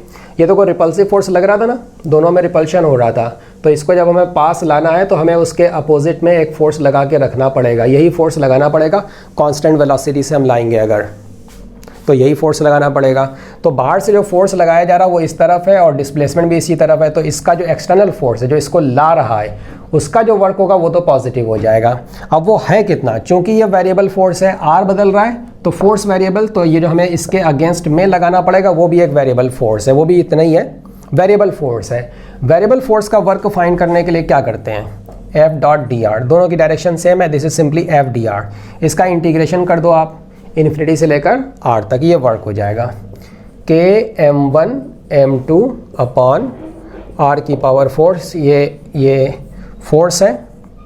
अब इसमें एक प्रॉब्लम ये है, m2 की वैल्यू तो फिक्स है, ये जो m2 हमने लिया था इसका मैग्नेटिक डाइपोल मोमेंट ये तो फिक्स है, बाकी m1 का क्या होगा, I mean m1 is the magnetic dipole moment of this circular loop. Induce current की वजह से इंड्यूस मैग्नेटिक डाइपोल मोमेंट आएगा और वो हो जाएगा इसमें फ्लो होने वाली करंट इनटू इसके अंदर का एनक्लोज्ड एरिया। तो I की वैल्यू हमने कितनी फाइंड करी थी, ये रहा I और ये रहा पाई a स्क्वायर। तो आप देख सकते हैं कि ये जो m1 है ये r क्यूब के इन्वर्सली प्रोपोर्शनल है, मतलब ये कि ये सब कांस्टेंट्स हैं। ये एग्जैक्टली वैल्यूज़ इतनी ना भी हो, चूँकि हमने अप्रॉक्सीमेशन लिया है एरिया वाला, तो वैल्यूज़ अगर एग्जैक्टली इतनी नहीं भी हैं तो भी कोई बात नहीं, हमें प्रोपोर्शनलिटी का रिलेशन सिर्फ देखना है। This is m into a cube upon r cube, ठीक है। ये हो गया m1 का वैल्यू। अब अच्छा, इस m1 में एक m भी आ चुका है, ठीक है, तो इस m1 को आप यहाँ पर यूज़ कर लो, तो वर्क हो जाएगा k एक कांस्टेंट है विद प्रॉपर डायमेंशंस। m1 की वैल्यू है m a cube upon r cube, m2 की वैल्यू है m और ये है r की पावर 4 इन्फिनिटी से लेकर r तक। m और m ये बाहर आ गए, क्या हो गया m स्क्वायर, बाकी a क्यूब बाहर आ गया, k बाहर आ गया और ये बनेगा r की पावर 7, r की पावर -7 ऊपर जा करके जब आप इंटीग्रेशन करेंगे तो आपको क्या मिलेगा, r की पावर -6 अपॉन -6 चला जाएगा कांस्टेंट में और फिर आप लिमिट्स रखते रहो, लिमिट्स हैं इसकी इन्फिनिटी से लेकर r तक। तो ये वर्क हमको मिल रहा है k into m square into a cube and this is r to the power 6 here and this is 1/6 here, और इन्फिनिटी से लेकर r तक रखेंगे ना तो माइनस माइनस वो प्लस हो जाएगा। तो ये देखो आप, ये वो पूछ रहा था कि वर्क किसके प्रोपोर्शनल है, तो answer is m square by r की पावर 6 के प्रोपोर्शनल है। क्वेश्चन नंबर 15 और 16 का जो पैसेज है उसमें इसने बताया है कि ये एक कंटेनर है जिसके दो पार्ट कर दिए गए हैं, बीच में एक पार्टीशन लगाई है, एक पिस्टन लगा हुआ है। ये पूरा का पूरा पूरी तरीके से परफेक्टली नॉन कंडक्टिंग है और ये जो पिस्टन है ये भी परफेक्टली नॉन कंडक्टिंग है। ये पिस्टन, ये पार्टीशन इस सिलेंडर के अंदर, इस कंटेनर के अंदर बगैर किसी फ्रिक्शन के स्मूथली चल सकता है। स्टार्टिंग में वॉल्यूम, टेम्परेचर दोनों का ये दिया हुआ, आइडियल गैस भरी है, 1 मोल भरा हुआ है और इस आइडियल गैस के लिए CV का वैल्यू दिया गया है 2R। अब हम क्या करते हैं, इसको ये जो हीटिंग कॉइल लगी है इससे हीट सप्लाई करना चालू करते हैं धीरे धीरे थोड़ा थोड़ा करके, और टोटल हीट हमें सप्लाई कर देना है कैपिटल Q। जब हमने थोड़ा थोड़ा करके धीरे धीरे कैपिटल Q सप्लाई कर दिया तब हुआ ये कि ये पार्टीशन, ये पिस्टन राइट में स्लिप होकर के यहाँ पर आ गया और इसका राइट वाले चैम्बर का वॉल्यूम, राइट वाले पार्टीशन का वॉल्यूम रह गया V0/2, मतलब ऑब्वियसली लेफ्ट वाले का 3V0/2 बन जाएगा। तब राइट वाले चैम्बर में जो गैस है उसका टेम्परेचर है TR और यहाँ पर लेफ़्ट वाले पार्टीशन, लेफ़्ट वाले सेक्शन का जो टेम्परेचर है दैट इज़ TL। आपको बताना ये TR अपॉन T0 कितना होगा, और अगले क्वेश्चन में नंबर 16 में उसने पूछा है Q अपॉन RT0 की वैल्यू कितनी होगी। मतलब ये कि हमें अगर Q मिल जाए तो Q अपॉन RT0 मिल जाएगा। देखो कैसे करेंगे, यहाँ से कहीं हीट का लॉस नहीं हो रहा है, इससे भी हीट का एक्सचेंज नहीं होने वाला, हीट इधर भी नहीं जा सकती इधर भी नहीं जा सकती है। इस गैस की हीट कहीं ना तो निकल के जा सकती है ना इसमें आ सकती है। कॉइल के ज़रिए से हम इसमें हीट दे तो रहे हैं लेकिन वो हीट इसके पास नहीं आएगी क्योंकि ये परफेक्टली नॉन कंडक्टिंग है। तो इस गैस का जो भी कंप्रेशन हो रहा है वो एडियाबैटिक कंप्रेशन है, ठीक है, एडियाबैटिक कंप्रेशन। एडियाबैटिक का आपको प्रोसेस का इक्वेशन पता है, PV की power gamma equal to constant, या टेम्परेचर वॉल्यूम के टर्म्स में भी पता है। ये जो CV का वैल्यू दिया गया ना, इससे हम गैस का गामा फाइंड कर सकते हैं।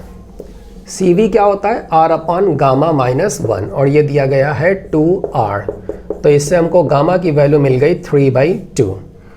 तो PV की power gamma equal to constant, या आप कह लो टेम्परेचर और वॉल्यूम के टर्म्स में, ये होता है एडियाबैटिक प्रोसेस का इक्वेशन, T इंटू V की power gamma minus 1 equal to constant. चूँकि यहाँ पर एडियाबैटिक प्रोसेस हो रहा है तो इसका अगर हम इक्वेशन लगा दें T1 V1 इक्वल टू, है ना, सो इनिशियली टेम्परेचर T0 है इस गैस का, वॉल्यूम V0 है, गामा हमें पता है, फाइनली टेम्परेचर राइट वाले सेक्शन का, राइट वाले चैम्बर का, ये हो गया TR, और वॉल्यूम कितना हो गया V0/2। इससे आपको TR मिल जाएगा। ये V0 की पावर कैंसिल हो गया, 2 की power gamma minus 1, gamma minus 1 कितना बनेगा 1/2, ये इतना आ गया। तो TR अपॉन T0 का वैल्यू हमको मिल रहा है √2, TR अपॉन T0 ये हमको मिल गया। ठीक है, राइट वाले चैम्बर का टेम्परेचर फाइनली कितना बना वो हमने फाइंड कर लिया।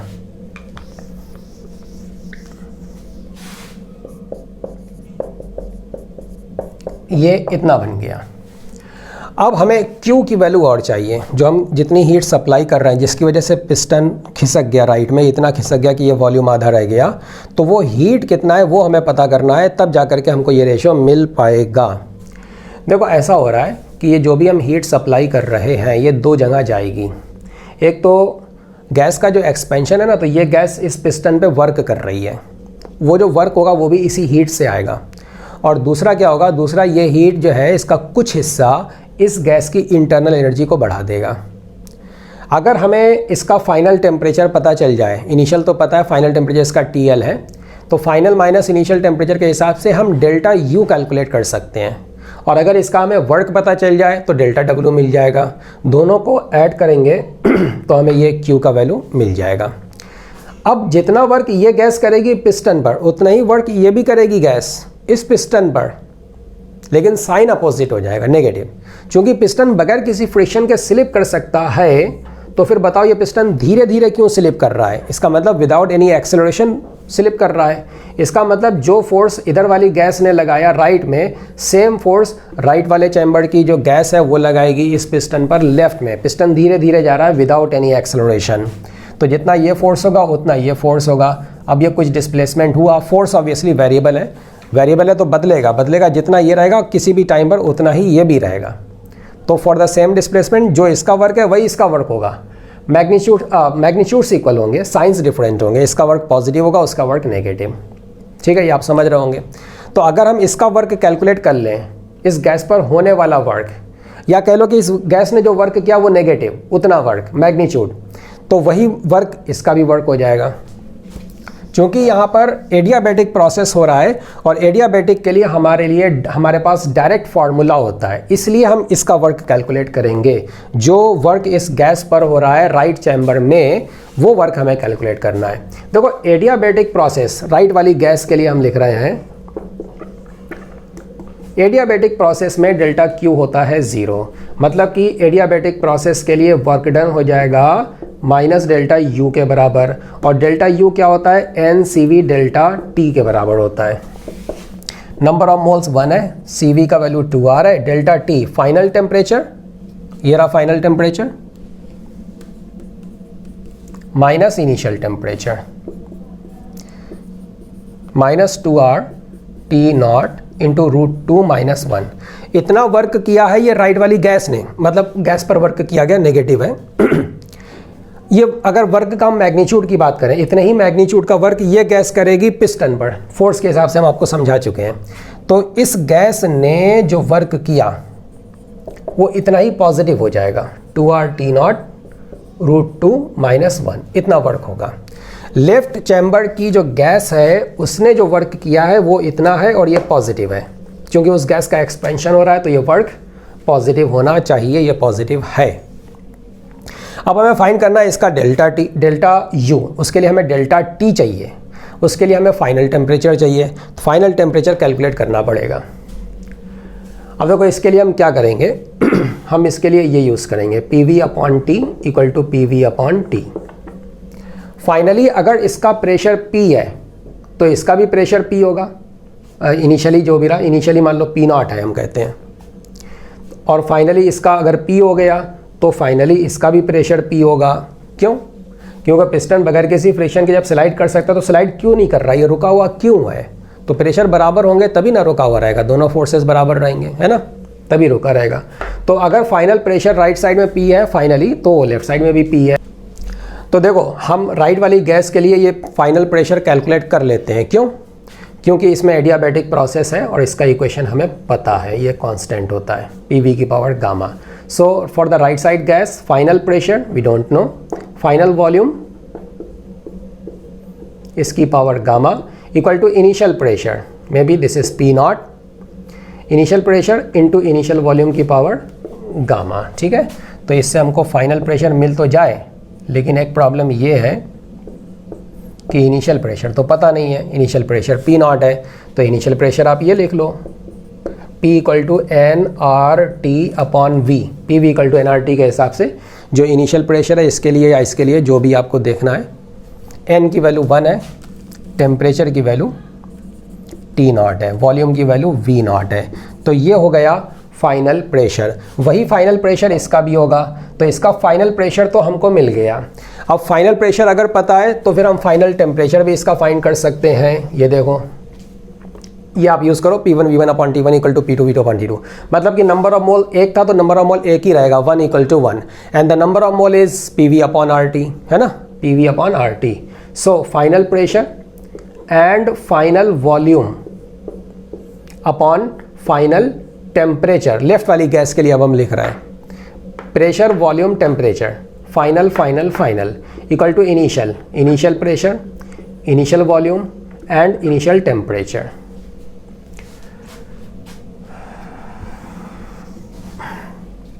तो ये फाइनल हमें कितना मिल जाएगा, फाइनल प्रेशर तो हमें पता ही है, हमें TL फाइंड करना है, तो TL का वैल्यू हो जाएगा T0 इंटू P/P0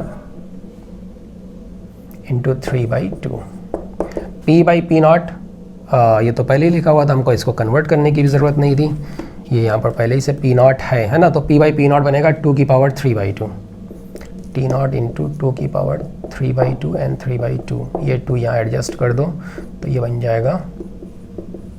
तो ये हमको मिल गया TL का वैल्यू 3√2 इंटू T0। यह फाइनल टेम्परेचर हमने निकाल लिया लेफ्ट वाले चैम्बर का। अब देखो लेफ्ट वाला जो चैम्बर है उसमें जो 1 मोल गैस है उसका टेम्परेचर पहले T0 था, बाद में बढ़ करके वो इतना हो गया, उसकी इंटरनल एनर्जी बढ़ गई, और इंटरनल एनर्जी का जो इंक्रीमेंट है ये होना चाहिए NCV delta T, final temperature minus initial temperature.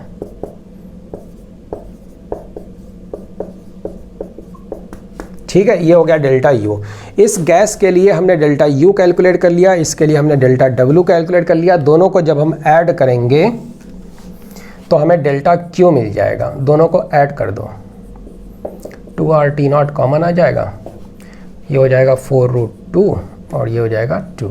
ठीक है, ये आ गया डेल्टा Q, मतलब कि Q जितना हीट दिया गया उसको हमने डेल्टा Q लिख रखा है। तो Q का वैल्यू हमको मिल गया, इससे आप यही है Q, इससे आप Q अपॉन RT0 जो राइट साइड में उसको लेफ्ट में ले आओ,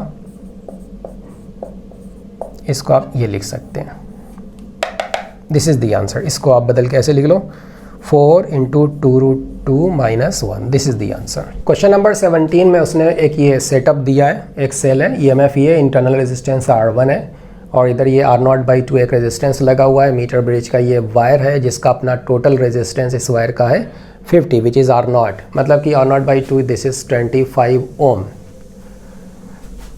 इस पॉइंट से हमने ये एक सेल लगाया, E/2 EMF है इसका, इंटरनल रेजिस्टेंस का अपना स्मॉल R है, ये गैल्वेनोमीटर लगा हुआ है। ठीक है, नल पॉइंट हमें चेक करने पर मिलता है यहाँ लेफ़्ट साइड से 72 सेंटीमीटर की डिस्टेंस पर। नल पॉइंट का मतलब यहाँ पर अभी कोई करंट फ्लो इस लाइन में नहीं हो रहा है। तो आपको बताना है इस इंटरनल रेजिस्टेंस R1 का वैल्यू कितना होगा।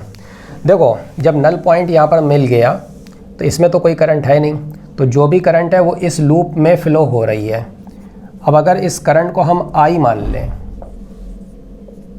ठीक है, तो ज़रा आप किरचॉफ लॉ लगा दो, या कह लो आप आई को डायरेक्ट लिख दो। इस पूरे लूप में केवल एक ये सेल लगा हुआ है, बाकी इस पूरे लूप का रेजिस्टेंस कितना हो जाएगा, इसका रेजिस्टेंस विच इज़ और नॉट 50 ओम, और ये रेजिस्टेंस 25 और ये R1, तो 50 + 25 + R1, ठीक है। ये हो गई करंट जो इस लूप में फिल हो रही है।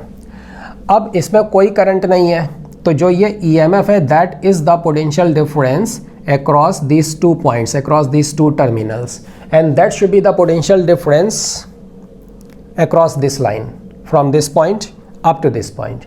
तो ये पोटेंशियल डिफरेंस E/2 आप इसके बराबर कर दो, या आप ऐसे समझ लो किरचॉफ लॉ लगा दो, ठीक है। किरचॉफ लॉ लगा रहे हैं, यहाँ से चल रहे हैं, यूँ चल करके हम इधर आएंगे। तो देखो यहाँ से जब हम चले, ये 72 अगर है तो ये कितना हो जाएगा, ये 28 सेंटीमीटर हो जाएगा। पूरे वायर का रेजिस्टेंस अगर 50 ओम है, पूरे वायर का मतलब 100 सेंटीमीटर, तो 100 सेंटीमीटर का रेजिस्टेंस अगर 50 ओम है तो 28 सेंटीमीटर का रेजिस्टेंस कितना बनेगा, ये इतना बन जाएगा। 100 का 50 है, 28 का इतना बनेगा, दिस इज़ 14 ओम, 14 ओम बन जाएगा। यहाँ से चल रहे हैं हम, यूँ लूप में चल करके आएंगे और किरचॉफ लॉ लगा रहे हैं। So starting from this point we are moving in the direction of the current, there is some potential drop and that drop should be negative. So drop हो जाएगा करंट इनटू द रेजिस्टेंस, इतने हिस्से का resistance which is 14, ठीक है। फिर इधर गए हम, अब हम इस रेजिस्टेंस से होकर के निकलेंगे करंट की डायरेक्शन में, तो फिर से एक ड्रॉप होगा, करंट इनटू रेजिस्टेंस, ये ड्रॉप हो गया। उसके बाद फिर इधर आए, अब देखो ये क्या हुआ, ये राइज हुआ EMF के बराबर, तो राइज को ऐड कर दो, ये राइज को हमने ऐड कर दिया। फिर इसमें चूंकि करंट नहीं है इसलिए इसमें कोई पोटेंशियल का डिफरेंस नहीं आएगा, लूप हमारा कंप्लीट हो चुका है। तो ये टोटल सम होना चाहिए 0 किरचॉफ लॉ के हिसाब से। इससे आप I की वैल्यू फाइंड करके इसके बराबर कर सकते हो, या E को I के टर्म्स में फाइंड करके इसके बराबर कर सकते हो। तो ये I कितना बन रहा है, 14 और 25, 29, 39 into I, this is E/2।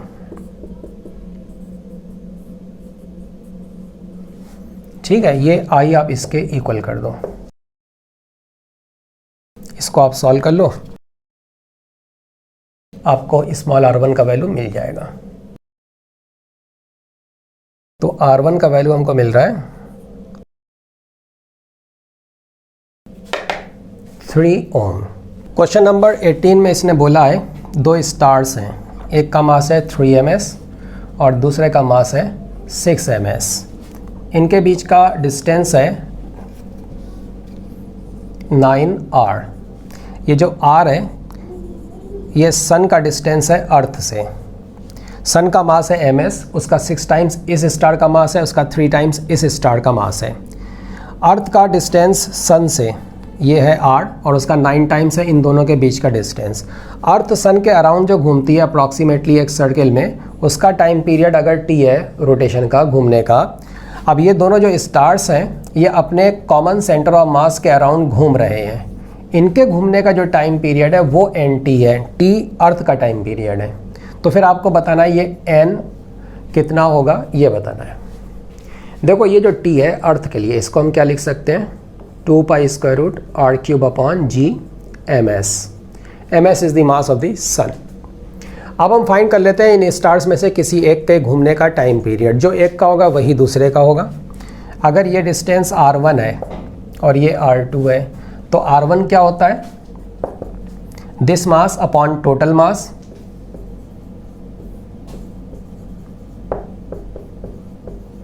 Into total distance which is 9r। तो फिर ये हमको मिल रहा है 6r। ये r1 आ गया 6r, मतलब कि वो हो जाएगा 3r। अब इस सेंटर ऑफ मास के अराउंड इस स्टार को चलना है, घूमना है एक सर्किल में, उस सर्किल की रेडियस बनेगी 6r। मान लो वेलोसिटी v1 से चल रहा है, तो 6r रेडियस के सर्किल में चलने के लिए इसको चाहिए सेंट्रीपिटल फोर्स। सेंट्रीपिटल फोर्स कितना होता है, mv² by r, mass into velocity square. Upon circle की रेडियस विच इज़ 6r। ये सेंट्रीपिटल फोर्स आएगा कहाँ से? ग्रेविटेशनल अट्रैक्शन से। ग्रेविटेशनल फोर्स इन दोनों स्टार्स के बीच में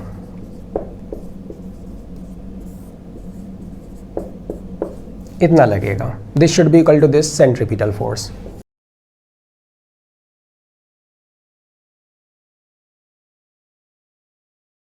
ये हमको v1 स्क्वायर मिल रहा है, तो now we can find v1।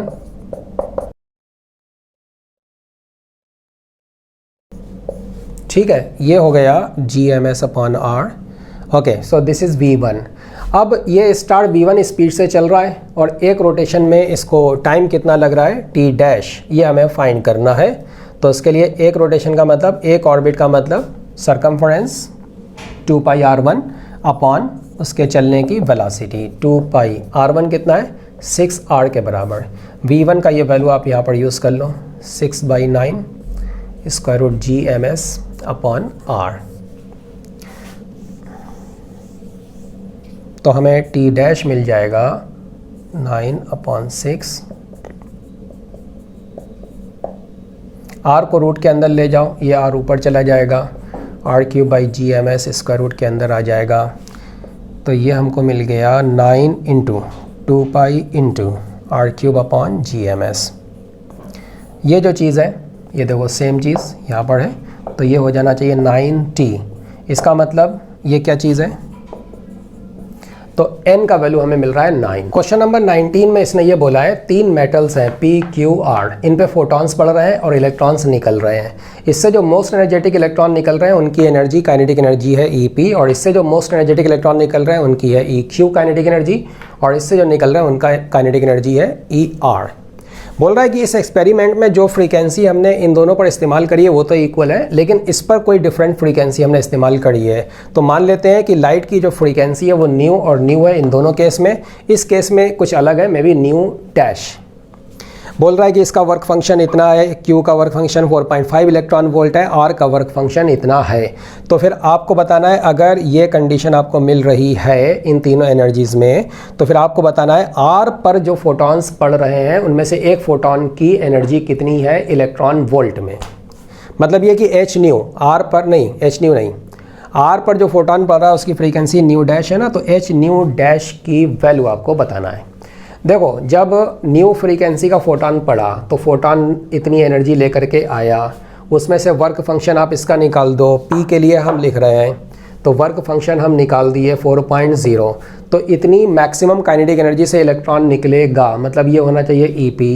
इसी तरीके से अगर हम Q के लिए लिखें, उस पर भी न्यू फ्रीक्वेंसी का फोटॉन है, उसका वर्क फंक्शन 4.5 है, तो ये हो जाना चाहिए EQ, मोस्ट एनर्जेटिक इलेक्ट्रॉन की kinetic energy Kmax equal to h nu minus work function.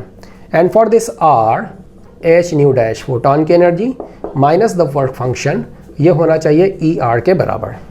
ठीक है, अब इसने जो कंडीशन दी आप उसको यूज़ कर लो। कंडीशन ये दी है EP equal to 2EQ, EP equal to 2EQ, EP 2EQ के बराबर है। इसको अगर आप इस्तेमाल करेंगे, EP का ये वैल्यू है h न्यू माइनस 4 और डबल ऑफ EQ, तो इसको डबल कर दो, इधर h न्यू रह जाएगा, ये 5 हो गया। h न्यू का वैल्यू हमको मिल गया 5 इलेक्ट्रॉन वोल्ट। अच्छा, अब इसका इस्तेमाल ज़रा कर लो, EQ equal to ER, EQ equal to ER। EQ ये रहा h न्यू माइनस 4.5 और ER ये रहा h न्यू डैश माइनस 5.5।